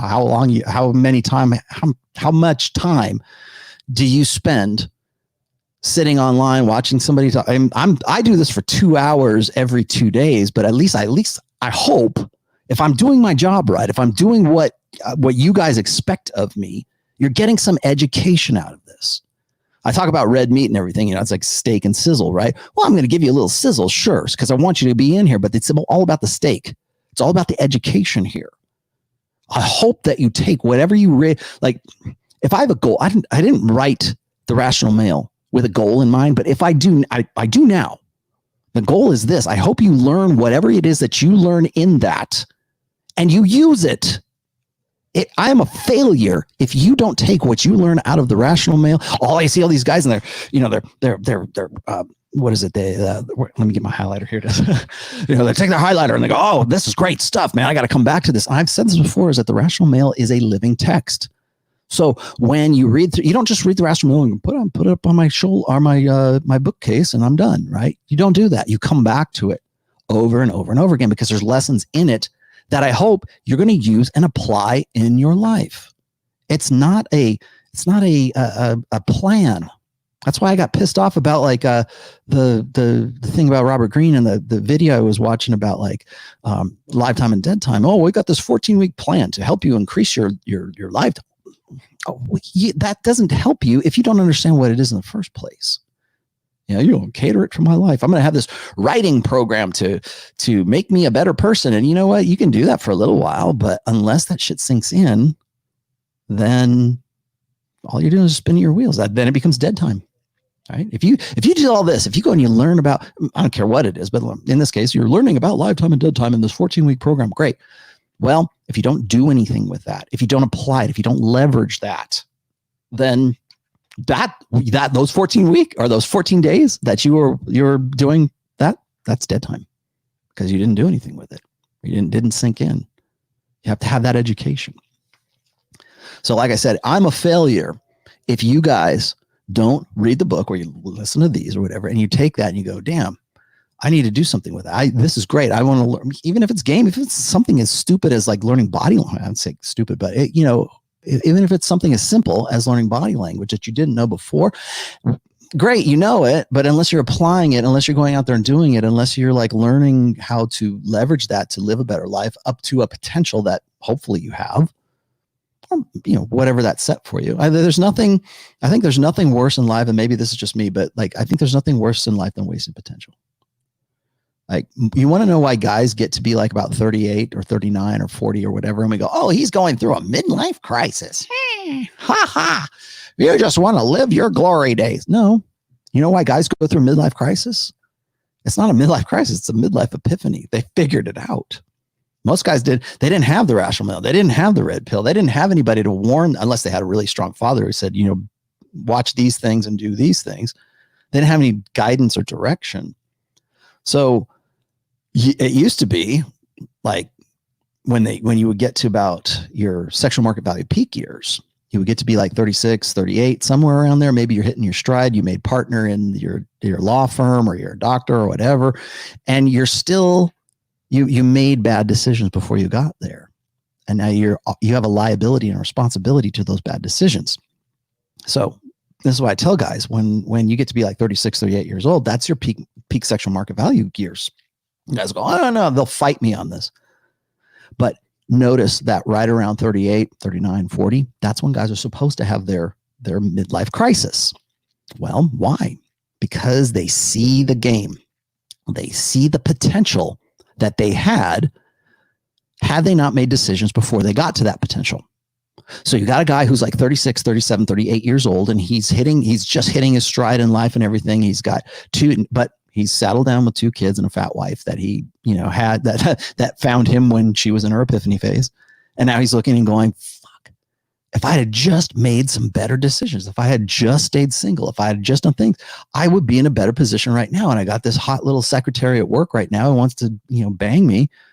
I've got better more opportunities are coming towards me, because now I am in a position where I can be an authority at work, or I have more power and more control over my life right now. But I've already made these bad decisions, and I am beholden to those. I'm beholden to those responsibilities, those liabilities, all of that stuff. Now what am I going to do? I'm screwed. I'm going to have a crisis. Well, yeah, that's why you have a midlife crisis. I'm going to go buy a sports car. That doesn't help. That doesn't do anything. And women will ridicule you for that. That's when women start getting real shaky, because they know that the thing that kept you involved or kept you wrapped up in those things that you should do, your masculine duties and your responsibilities, that all of those things that were you assuming those were based on her sort of being the decision maker, being the sexual selector at maybe her epiphany phase, 29 to 31.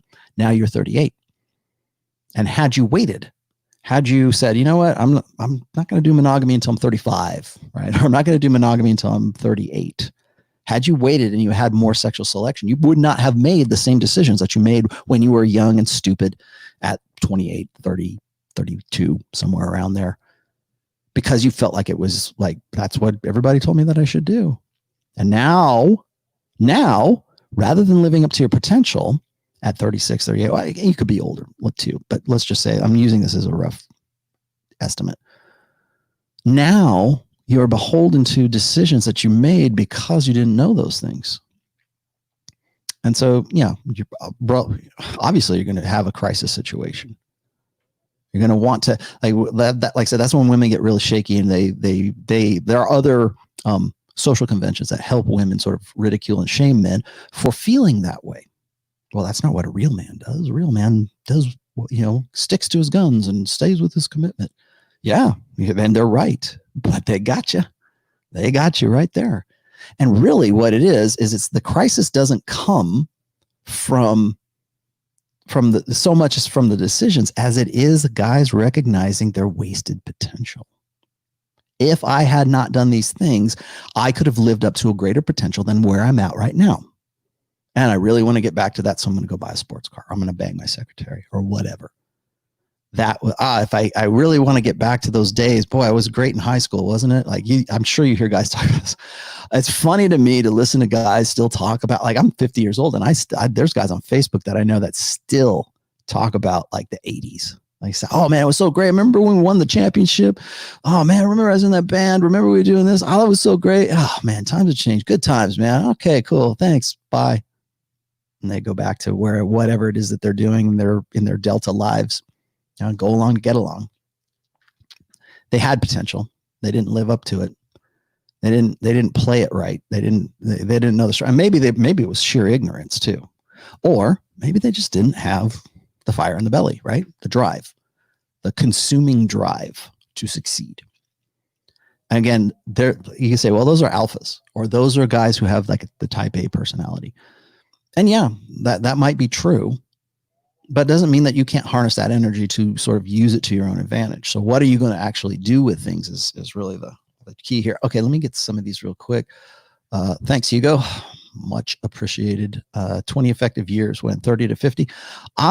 Okay, so here's the way I peg it. Okay, I think it kind of depends on I'm glad you brought this up, Joel, too, because when I talk about effective years, when I talk about like guys who like I said, I was kind of doing this chronologically, because remember what I said in the early in before. I said you got it. Okay, from 0 to 20, you have to go through school. You have to sort of mature. You have to get up to adulthood. Okay, now from 20 years old up to, I mean, you could probably start earlier. Like I'm sure back in the day when, people live shorter lives and men became men at like 15, like if you're in Jewish culture, you got a bar mitzvah, or there's rites of passage for young boys, like teenage boys, to become men. We designate that here in the States at 18, but that's not the way it used to be.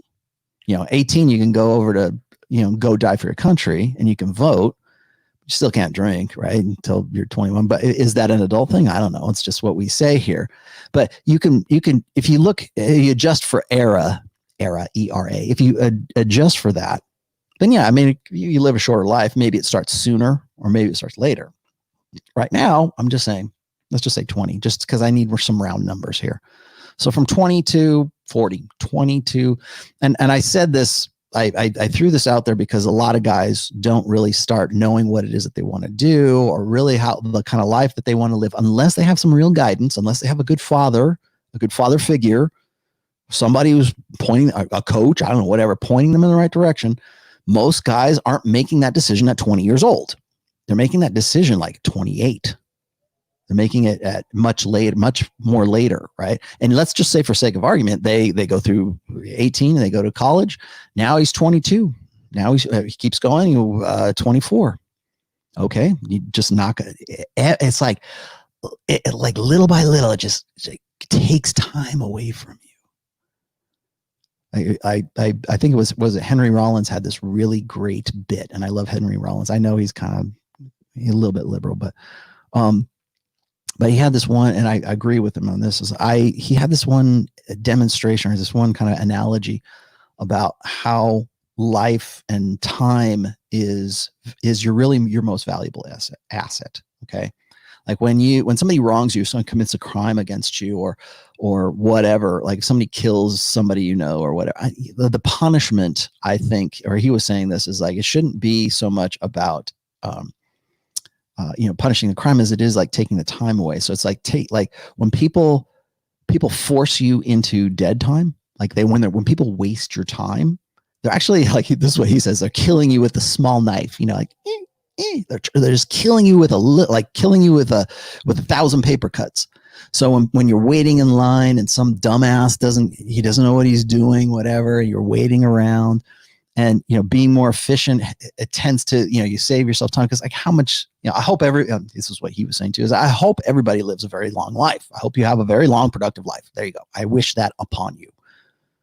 But when it comes to dealing with every day, sometimes the dead time that you have to spend is not because you're not efficient. It's because somebody else isn't efficient. And that's why I have this in my notes here. It's about efficiency. Like, how do you live an efficient life? How do you want to say I'm an effective life, but how do you live an efficient life? So I said, 30 to 50, maybe it's 25 to 45. Most guys don't live all that of an effective life. So maybe it's even less than that. What'd you say? C Palm says $5. Have a great LTR said, I'm the best you can do. I still can't stop looking at women and knowing how to get in her. How do I turn it down? Well, turn it down. Do it. How do you turn it down? Is you up until you turn it down. Maybe you put her on ice for a little while. May turn her into a plate. Tell her where you're at. Now be above board, right? You're supposed to be above board, right? So you can't stop looking at other women. Okay, there's nothing wrong with that. Hey, congratulations. You're a healthy adult human male with testosterone running through your bloodstream. Maybe you should not be in an LTR. How old are you? Yeah, I tell guys this all the time, and this is sort of pertinent, I guess, to today's topic. Is I tell guys this all the time: is never consider monogamy until you're about 30 years old. And even then, be careful, because right around that time is when women are also, like women your age or peer group women, a little bit, hopefully a little younger, they're starting to come into their epiphany phase, and their priorities change. Like when I talk about like the epiphany phase, like guys think, oh man, these women, they're hypocrites. They ride the cock carousel, and then when they get to be 29 years old or 30 or 31 years old, whatever it is, then they want that. Then they want something like me. They want somebody responsible. I'm not going to do that for them. Blah, blah, blah, blah, blah. Okay, great. You know what to avoid. Congratulations. How are you going to use that? You know what's great about the epiphany phase? If you're like 34 years old, it's easy to game women in that. If you know what to do, I'm going to teach you how to be a black knight right now. You could easily manipulate women in the epiphany phase if you know what's going on, and it's not hard to figure out. When Rich Cooper talks about like don't date single mothers, no, don't date them. Like guys go, can I bang? Yeah, but be careful. I mean, wrap it or get a vasectomy or do whatever you have to do. But don't catch feelings. Turn her into a plate. Don't get into that. Don't get into something that has a potential for a long term if you know that you don't want to get into that long term, and you certainly don't want to with a single mother. That doesn't mean that you can't leverage really preventive medicine is not so much what to avoid or what to watch out for. Watch out. No. What can you do with it? Okay, I know that women between the ages of 18 and 28 are only into guys who are really, really jacked and really good looking. And that changes later on when they get to be 29, 31, 32, right there, because their priorities change. Well, guess what? Use those to your advantage. Royce had this really great post, and it was gaming women by age bracket. And I don't know if it's still up or if it's still around anywhere, but I based my part of preventive medicine was based on that. That was actually the inspiration for it. Like he would say, like it was harder to game women between the ages, I think 32 and 34 than it is to game a young woman, because she doesn't know what she wants. All you gotta be doing is be hot and exciting and have some sort of like emotional high for a woman in her party years. But the women who are looking for something like more permanent, they're looking for an economically attractive guy. When they're looking for that guy, that's changes the game. That changes. It's almost more difficult. Well, they just want to have sex with guys who are hot and done. Well, no, yeah, they do, but the priorities change. If all you want to do is get laid, okay, great. But what are those women looking for as a result? You talk about like transactional versus validational sex. What is that transaction meant to affect in a woman's life? Hopefully, for her, long-term security. I need some help with these kids. I need a man with benefits. I need a guy who's got a solid job and he's got benefits and medical insurance. So I can, I need some help with these kids. I need a man to step up. I don't need to step down. I need a man who steps up. All right, let me continue here because I do want to get to the rest of this really quickly. So I was just going to say is like when guys get into this idea of downtime, like I was saying, where they're getting into ideas of like dead time, that if you fester in that long enough, if you fester in dead time, if you fester in in nihilism, if you fester in this hopelessness, and people always say, well, Rollo, he doesn't give us any hope. Well, you know why you're hopeless is because you don't know what to do, because you haven't figured out how to use this to your advantage.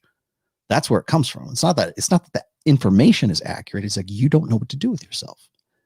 And so rather than try to figure things out, get the fire in your belly, that kind of stuff, rather than that, you look back and you go, oh, it's okay. I'm going to go back online and watch this podcast for 4 hours and we're all going to cry. We'll all have a good cry. I joked about this too. No, okay. I'm not going to say it. Let me finish. I got to get to the end of this before I finish that thought. So there's this dedication to the dead time becomes something that they're proud of. That's why I was going with this. It's like they commiserate in this dead time and they don't really move forward, but it becomes something of a badge of honor for them to stick around and just sort of wallow in this and not really, rather than, and then, it's like, well, I'm woke, man. I've got the red pill awareness and now I'm not going to do it. I'm going to know what to avoid. Okay. What do you know what to do? I'm proud of you that you know what to avoid. Do you know what to do? Do you know what your potential is going to be? Guys will always say this. And I know that, like MGTOWs have said this before, is like, well, MGTOW, the true definition of MGTOW is that you don't make women the measure of your life. Awesome. 100% agree. Okay. Said this for almost 20 years now. Mental point of origin. Women should only ever be a complement to a man's life, never the focus of it. Don't think you think, oh, this old guy, he doesn't know what he's talking about. This is all new stuff. No, it's not. Go back to 2000. I can show you 2000 posts from So Suave in 2002 where I was having these discussions. That's where this came from. Mental point of origin. Oh, you're going to live your life for you. You don't want to make women your measure of your life. Guess what? That came from blog posts and debates and, forum discussions from probably when you were in preschool. So anyways, but it becomes something that they're proud of. And then living a life of service is ennobling to them because it justifies their never pursuing a purpose that would help them live effectively. So it seems like it's almost ennobling, right? This is a badge of honor. I do these things. I avoid these things. I know things. Great. What are you doing with those? Most men complain about searching for meaning in life, but I'd argue that the deficit of meaning comes from knowing their lives are dithering away in dead time, and they're dedicated to perpetuating it. 50 years is more than enough time to be effective in this life. Floundering around in some esoteric search for someone else's ambiguous idea, subjective idea, of what ought to be meaningful to them is just more dead time added to the liabilities of the dead time they're already contracted to. Purpose is what they're really searching for. And even the men who discover their purpose still must strive for mastery of it, all while maximizing their alive time against dead time. Yes, often dead time is a necessary part of living. But more often, its responsibilities become an excuse for a man never really knowing what to do with his alive time. So I'll leave it there. Actually, I got a little bit more here I could read, but I think I'm going to leave it at that because you guys probably have some questions. So that is out of the great big book of everything. And just maybe someday I'll publish the great big book of everything. Who knows? What else do we have here? Did I miss some? Okay, I got sea palms. I got that. Who else do I have to look at? I have 15 minutes left. Yes. Is the eye of the tiger related to the zone? Okay. When I think about the zone, like, oh, you're in the zone, man. Gosh, here's another show in the waiting. When I think of the zone, I think of what's called a flow state. And if you are into something, like for instance, like I'm a writer, or if I'm painting, or if I'm drawing, or if I'm playing music or whatever. I think musicians and more creative people really understand the concept of the flow state, but it's kind of like what you're talking about, the zone. Like guys who are athletes can do this too, right? They're in the zone, right? Their heads right where they need to be. They want to be there. Everything is working, and you're in this flow state. And I have done my best over the years to get myself into that flow state. When I'm writing on my blog, primarily, if I'm writing an essay, I find it's really easy for me to get into a flow state. Particularly if it's something that I haven't considered before, or maybe it's something I have considered before, but not from a particular way. And then I get into this flow state where it's like, okay, the words are just coming, the ideas are coming, and it flows from here out to here, out to here, out to the computer, right? I mean, they're actually, I think they have done neurological studies that show guys and women can get into what's called a flow state. So I think that's really where you're going. Like, how do you go from, so Eye of the Tiger, I think is a little bit different. It can be, for sure. I think you're getting into the zone or getting into a flow state is more effective if you have that Eye of the Tiger. And again, I hate using that because I know it's a song, good song, but you get into that flow state, and it's better if you have that drive. It's better if you have that aggression. It's better if you have that killer, like the guy who was my fencing instructor called it the killer instinct. He didn't call it Eye of the Tiger, but maybe he said it, but it's this killer instinct. It's this, like, you have a desire to win. You have a desire to come out on top. And it doesn't mean you're killing somebody. It means you want to win the competition. You want to be better. You want to be on top. And I think that that's really hard for a lot of guys to really understand today, because everything's supposed to be equal. And I hear this constantly from guys in the manosphere who will get really pissed off at, like, guys who are pickup artists, or I'm not, Rollo Tomassi is a dating coach. No, I'm not a dating coach. I'm not a coach of any kind. I hope I'm educating you. I hope I'm giving you guys something to think about. That's what I do. I'm a connector of dots. Whether or not you want to connect those or think about what those mean once they're connected, that's up to you. I've said this before. I hold up a mirror and you have to want to look. So it's not about dating coach. You're just telling guys to go get laid. Oh, I'm so proud I'm not going and doing that. Well, what are you doing?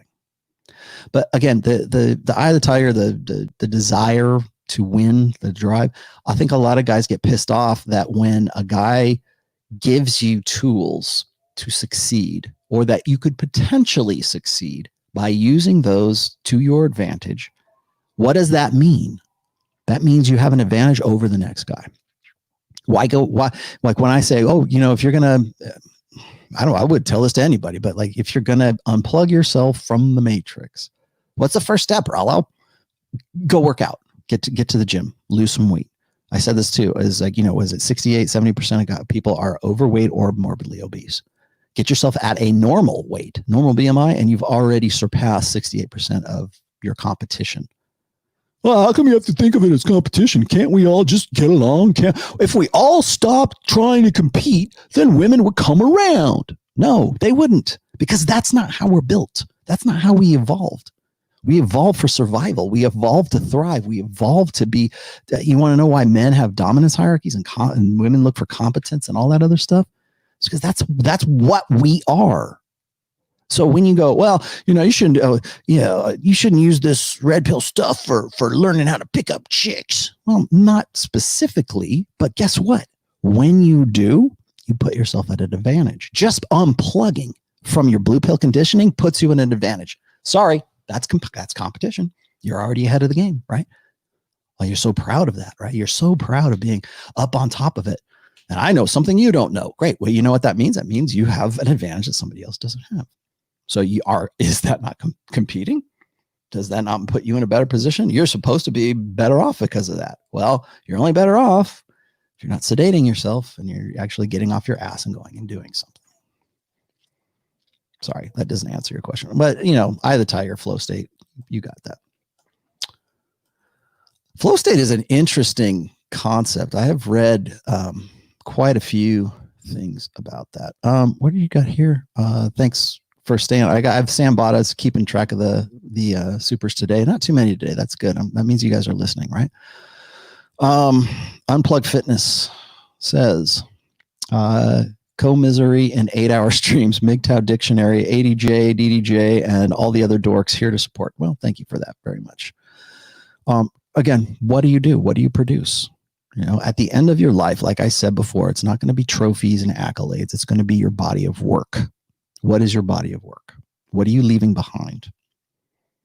I remember I thought it was funny when like pickup artists would always say, well, are you leaving this girl better than when you found her?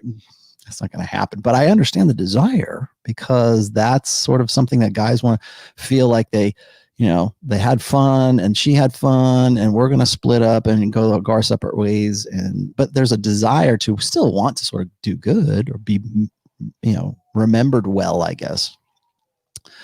Let's see. Joel Castro, you said that how to develop the eye of the tiger. Are you born with it? Yeah, some guys are. So, or here's the thing is, I was saying this before, and again, this is just me. This is my opinion. This is my, me theorizing here is that, yeah, you can be, certainly you can be born with an advantage, like biological advantages, whether that's intellect or that is your physique, or maybe you hit the genetic lottery. And remember, the genetic lottery can be in a lot of different forms. Well, if you think that, I'm only 5'8", I'll never get laid. I'm a failure. Well, if that's what you think, then, but you're also very intelligent, you're not doing yourself any favors, because you can hit the genetic lottery with intelligence, with social intelligence, with creativity, with, I believe that there's a genetic component to a lot of the things that we think of as sort of like natural talents or gifts or whatever. Yeah, that happens. And then some people get shit. I had an art teacher once tell me that there are two kinds of artists, a successful artist. And she told me this. She said, there are guys who are successful because they have a natural gift, like God-given gift, right? They have some sort of natural ability to do great things, talent, that inborn talent that nobody can really explain. It just comes easy for them. Like Eddie Van Halen, man. Eddie Van Halen had inborn talent, still has inborn talent. He's alcoholic and he had to sort of get past that sedation. But even in spite of that, he was still probably one of the greatest guitar players of history. One of them anyways. But because he had natural talent, I don't think Eddie Van Halen had a single guitar lesson in his life. He might have, but in his early days, but it wasn't that. It's just something that clicked. I should say that. I mean, I think his father was a musician too. But regardless, something clicked. Maybe it ran in his family. Maybe it does, because Alex Van Halen's a pretty good drummer too, right? But it clicked. Maybe you don't read a note of music, but you know how to do it because you have that natural talent and ability to do it. But, people will say this all the time. Well, you can be the most talented SOB in the world. And if you don't have perseverance, if you don't have some sort of drive, if you don't have willpower, I guess it's will to succeed, then, you can only go so far with it. And to a greater or lesser degree, I think that's probably true. So she told me that there are artists that have that natural ability and they're successful because they have that. And then there are guys who are artists, whatever, who are very good because they love the art so much that they want to, that's all they think about. They're obsessed with it. They love it. They don't have the natural talent that the natural guy does, but they're damn good. They're masters at what they do, but they're masters because they love the art. They love what it is that they do so much that they can't think of anything else. And so it's great if you can mix the two of those together. Those become like the masters, guys who have natural talent and they have the ability and the love of whatever it is that they're doing and the perseverance and the drive for the mastery of it. And it's probably easier for them too, because they have the natural talent. But there's guys with the natural talent and there's guys with the perseverance and the lust, the obsession with that form of art or what. And again, I'm using art as the example here. It could be anything. So that's where I go with that when it comes to, the eye of the tiger. So yes, you can be this natural born alpha and kick ass and go out. And yeah, there's probably a lot of athletes that do that. A lot of competitive people, a lot of people in business that have that.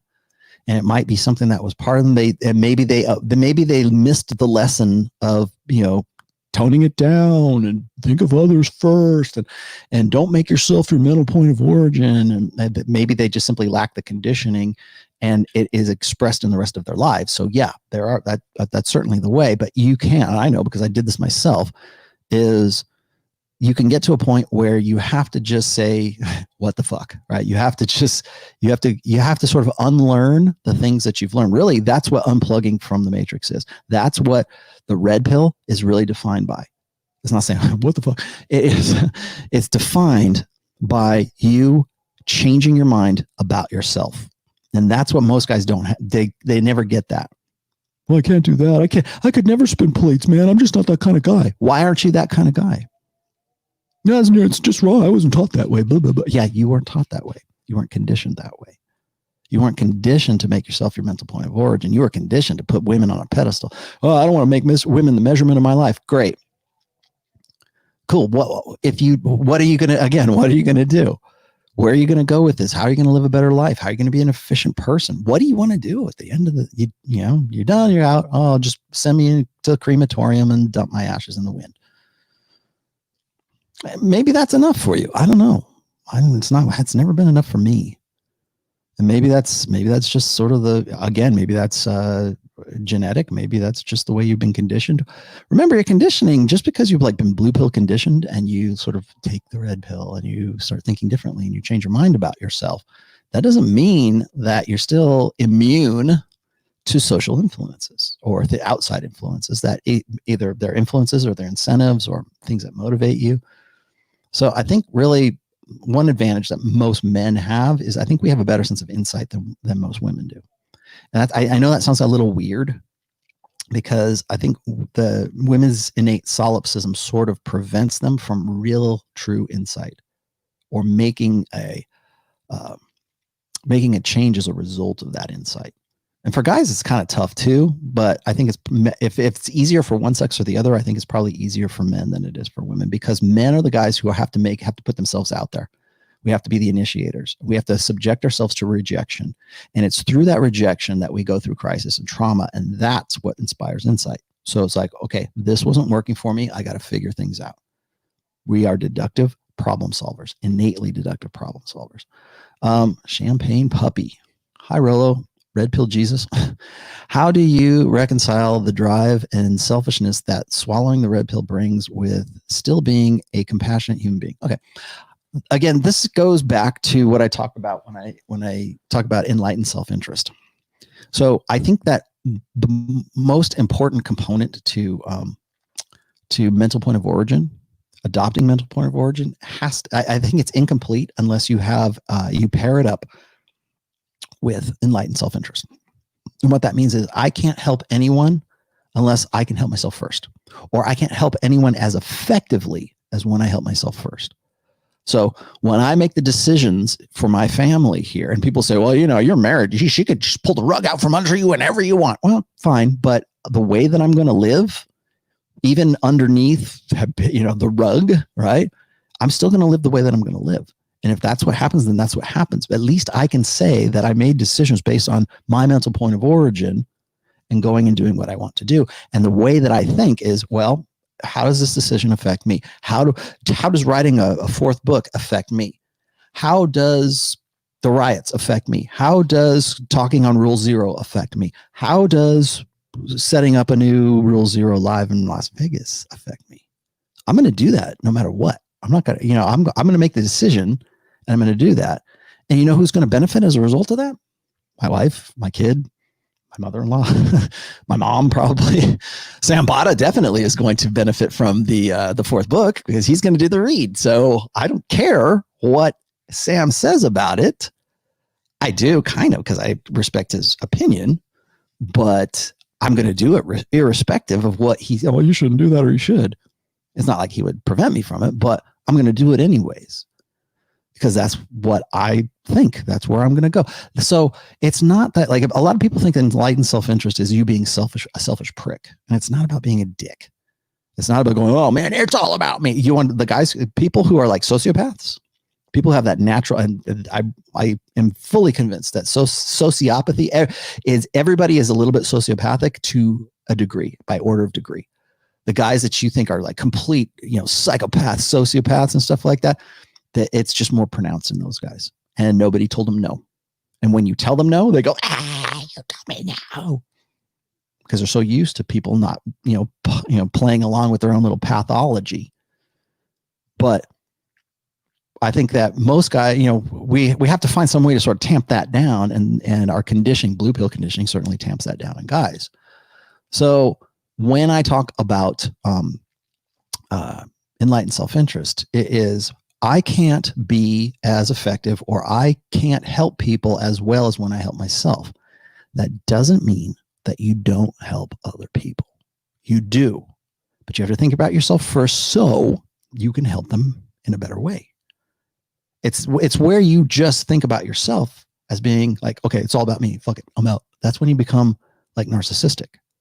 When you avoid things, as I was saying before, it's like, what can you do, not what can't you do. It's not about what can you avoid. It's what can you get yourself into and be effective by getting into it while knowing the dangers, while knowing what it is, that you have the potential to create. Are the risks worth the reward? You can say, no, okay, fine, then don't do it. But it's never black or white. It's never like, well, it's okay, forget it, I'm never going to do this. It's black or white. Those are easy decisions to make. It is easy to choose right from wrong. Easy. Anybody can say, oh, well, that's right and that's wrong. I should be doing that. This benefits me. This does not. This is too dangerous. It's far too dangerous. I'm not jumping off that cliff. I'll never do that. But it's not right versus wrong. It's right versus right. And it's wrong versus wrong, or wrong versus wronger. It's those, it's never that, I hate to go, oh, it's all shades of gray, right? But it's decisions like right versus right that's really tough for guys.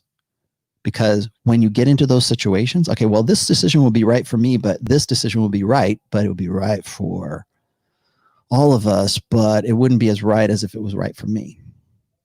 And guys will go, that's when guys default to like mental point of origin that's based on their wives or their girlfriends or their moms or their family or whatever else. And then it's like, you ever watch that movie, It's a Wonderful Life? And George Bailey never leaves Pottersville? No, I forget what it's called, the town that he's from. Somebody's going to put that in the comments now. And he never does what he wants. He's effective where he's at, and he's needed, vitally needed there. And his life is great because of that, but he never goes and does what he wants to do, which is to get away and to go see the world, right? To go travel. He never travels. He never leaves the city that he was born in because of circumstances. It's not that he didn't plan it and try to get away from it and try to do this, but I understand it's fiction, but it teaches a valuable lesson, is that you're making these decisions based on other people's expectations of you. Dead time. It doesn't mean you can't be effective. It doesn't mean that you're not needed. You are, but are you doing what it is that you want to do? And how does the dead time sort of affect what you think should be lifetime?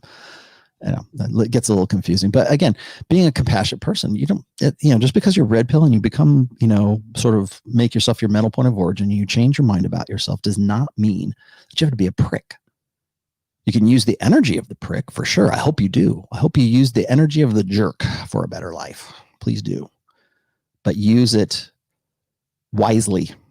And doesn't mean you're going to be antisocial. You got to be a sociopath. You're still going to think. I can think about my wife and my kid all the time, but the first thing that pops into my head is me.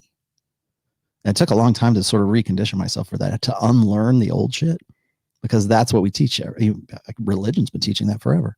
How to be serviceable. Talked about that in the 4th book. People think it's my duty. I have to do these things because if my wife is mad at me, God is mad at me.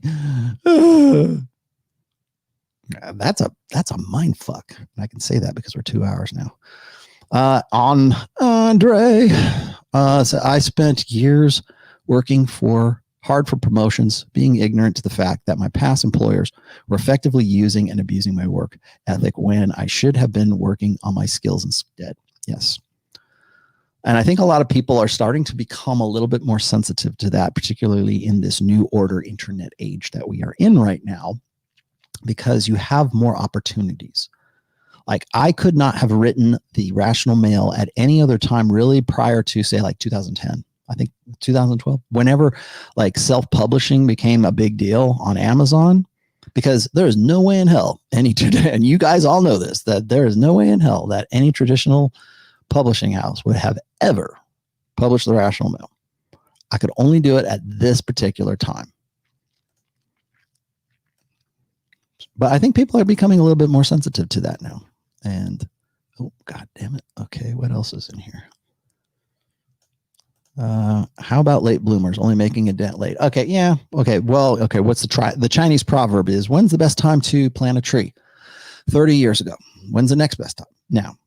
So that's what I think that a lot of people, particularly online, people who have been sedated for a long time. That's why you want to know why, like guys like Jocko Willink and you know, come on, get out there and do it, like Tony Robbins and now RSD and RSD is not even around anymore. I think it's all just Owen Cook doing his thing now. He's probably named something else. All this power of positivity, and it's easy to be positive, and because guys are looking for someone to tell them go that way. Because they don't know what to do, because they can't figure it out for themselves. They don't want to figure it out for themselves, or they think they're failures because they're doing it. And so that's why you get this you get Elliot Hulse, you get Tony Robbins, you get guys who are just like, I'm going to be the father you never had. Great. Or Rollo, you're the dad I never had.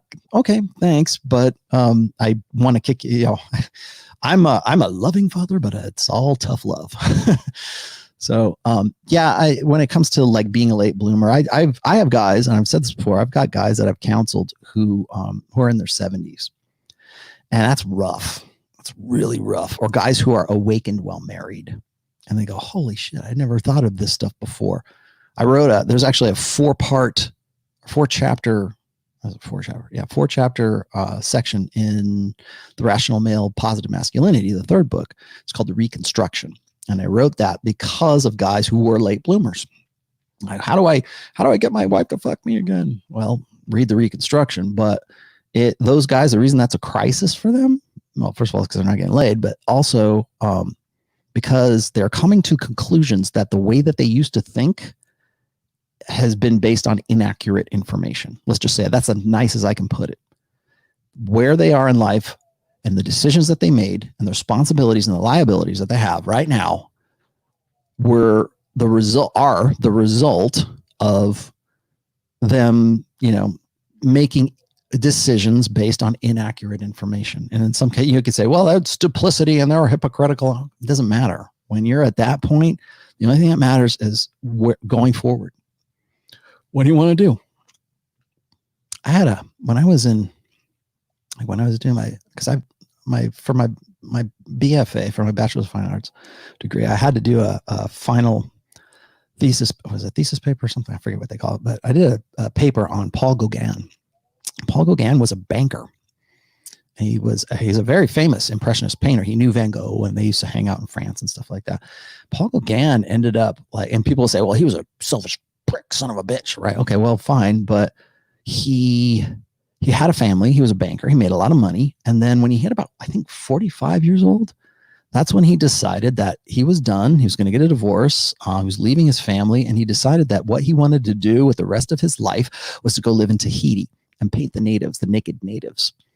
And he became one of the, next to Van Gogh, I think he was probably one of the more well-known Impressionist painters of that era.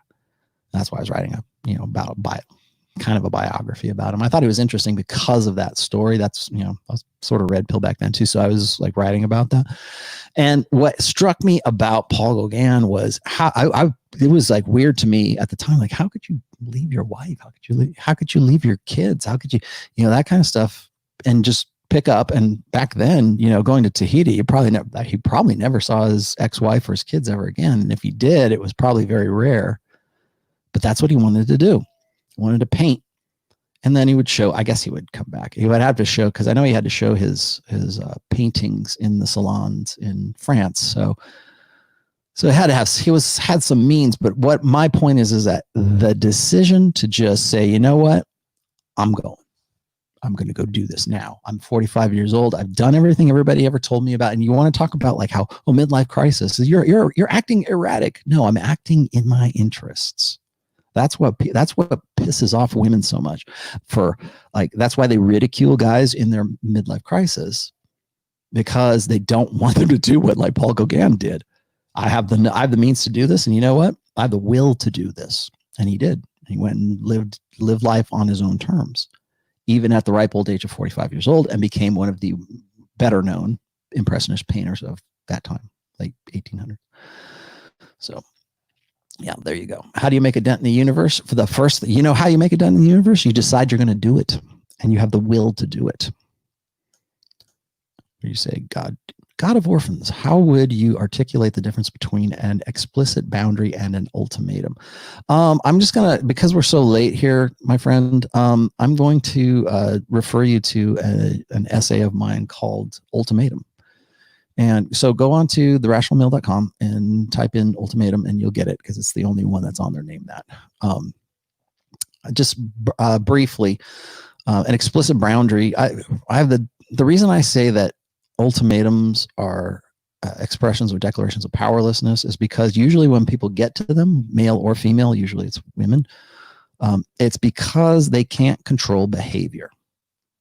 So when you have an ultimatum, I say it's a declaration of powerlessness because what it is, it's saying to that person, I'm so powerless over you and your behavior and what it is that you are doing. Like, you know how they always say, like, you can only control your behavior. You can't control the behavior of others. But yet ultimatums, everybody's empowered by ultimatums. I told her what to do and she did it. Great. But you can't make her want to do it. You can't inspire genuine desire. You cannot negotiate genuine desire. And that's what an ultimatum is. Well, if you don't do this, then I'm out. If you're at that point where you have to give an ultimatum, you've already lost. You've already failed. You're already powerless. That's why you wouldn't be doing it otherwise.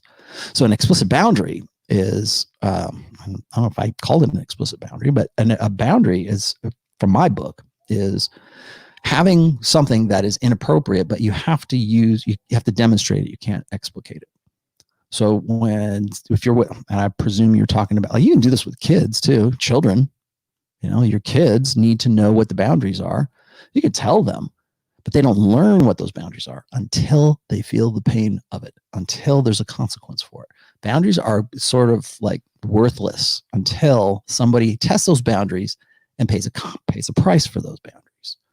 So you can tell your girlfriend, you're not going anywhere. Give me your phone, right? Like Donovan Sharp said, give me your phone.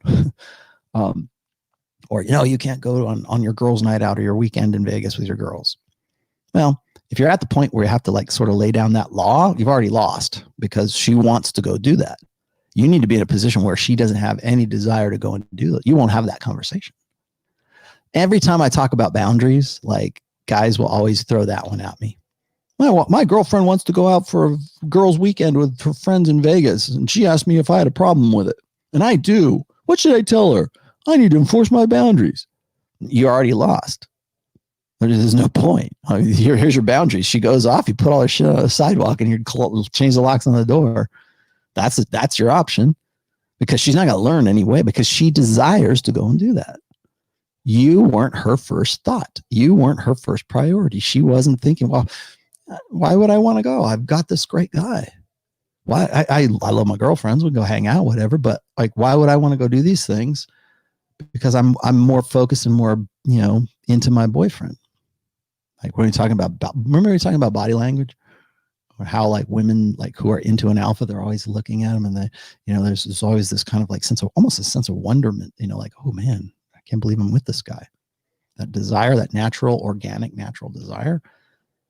So when you're talking about boundaries, okay, that's not to say that women can't learn boundaries or children can't learn boundaries or employees can't learn boundaries, but there has to be a consequence to it. So that's the difference. The difference is all about desire between ultimatums and boundaries. Jake, I've changed hundreds of Brazilian men's lives as a raw red pill dating coach. As a talented writer, I am now working on a red pill novel on male friendship, game, and the Matrix. Cool. You know what, Jake? As soon as you're done with that, send me the advanced copy because I am of the opinion that red pill literature, fiction, whatever, is going to be the wave of the future because nobody knows how to do it. Nobody has the will to do it right now. There's the balls to do it. All right, that's it. We're done. All right, guys, thank you very much for another great show. Again, hit the subscription button and do what you're supposed to do. If you want to support the show financially, all of the links are right below. In fact, there should be right there in the top. If you haven't read my book, please go pick it up. It's on Amazon, as you can see right here in the front. Let me see if I can get it right there. That's it right there. I've never done that. So check that out. I will be on Rule Zero on Saturday. Troy Francis will be hosting. I don't know what our topic is just yet. I sort of leave that up to the guys when they do their thing. Really quickly though, as it is now the beginning of June, I have the announcement. I'm pleased to say that we have the final solidified speakers list for Rule Zero Live. So if you've already bought tickets for that and you are still hanging on to them, and you're going to go to the new event, which we've postponed until October 2nd through the 4th in Las Vegas, you're in luck. You got a good deal, because all the tickets from here on out, we're increasing the venue size. We've already got 120 guys that are going. And I would say I have given like 2 refunds. Everybody else has been like tight and good, and everybody wants to go. So we've added 4 more guys and an extra day to it. So it will be October 2nd through the 4th in Las Vegas, Nevada, where I live. And well, I live in Nevada. And so yeah, we've got a new venue, a little bit bigger. So I think we're probably going to put about 200 guys in there. I think it seats 200. It could be 250 right now. So we're gonna open it up again, but this time, if you didn't get your tickets before, they're going to be $9.99. This time we have decided. We want to give the new guys a chance to sort of sell tickets. So the new guys are Aaron Clary, as you guys know, a good friend of mine, and has been on Rule Zero. We also have Sterling Cooper. I've interviewed him, adult film star. He is going to be a very interesting talk. We have John Fitch, and we have John Somnes.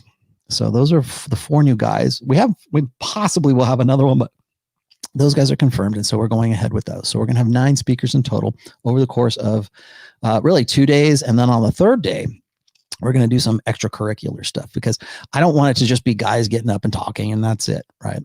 We want to have other things to do. And I know that John and Troy are still going to do their Hot Dude House, which is sort of like a Project Vegas kind of thing that they're doing.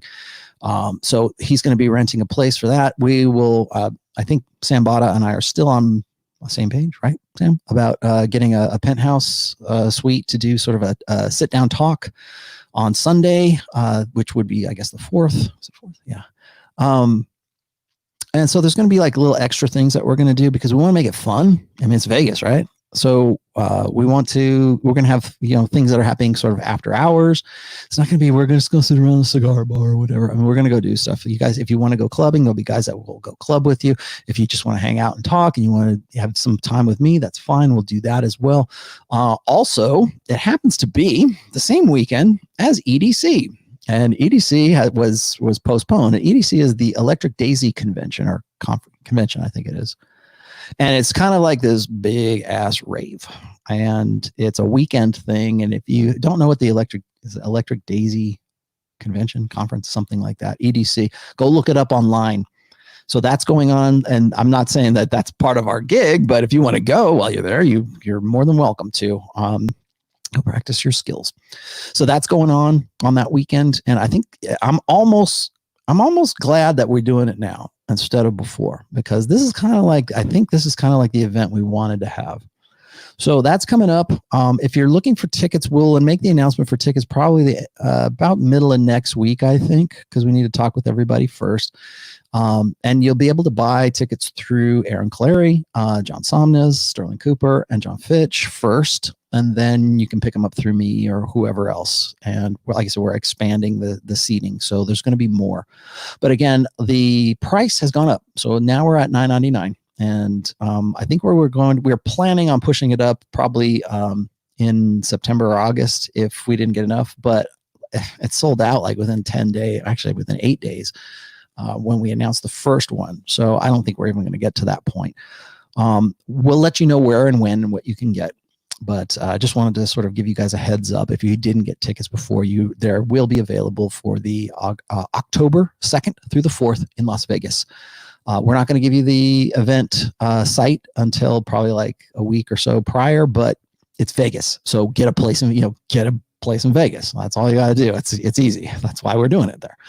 So, and it's a lot of fun, and I'm really looking forward to this. So that's it. Hope you guys have learned something from today's show. If you have questions, hit me up in the comments. I'm always looking in the comments. And if you want to hit me up on Twitter, you know where to find me. Also, make sure you check out The Rational Male, my blog, and you can hit me up in the comments there. So that's it for today. I will see you guys on Saturday at 11:30 a.m. on 11:30 a.m. Eastern on Troy Francis's channel. Thanks, guys. Bye.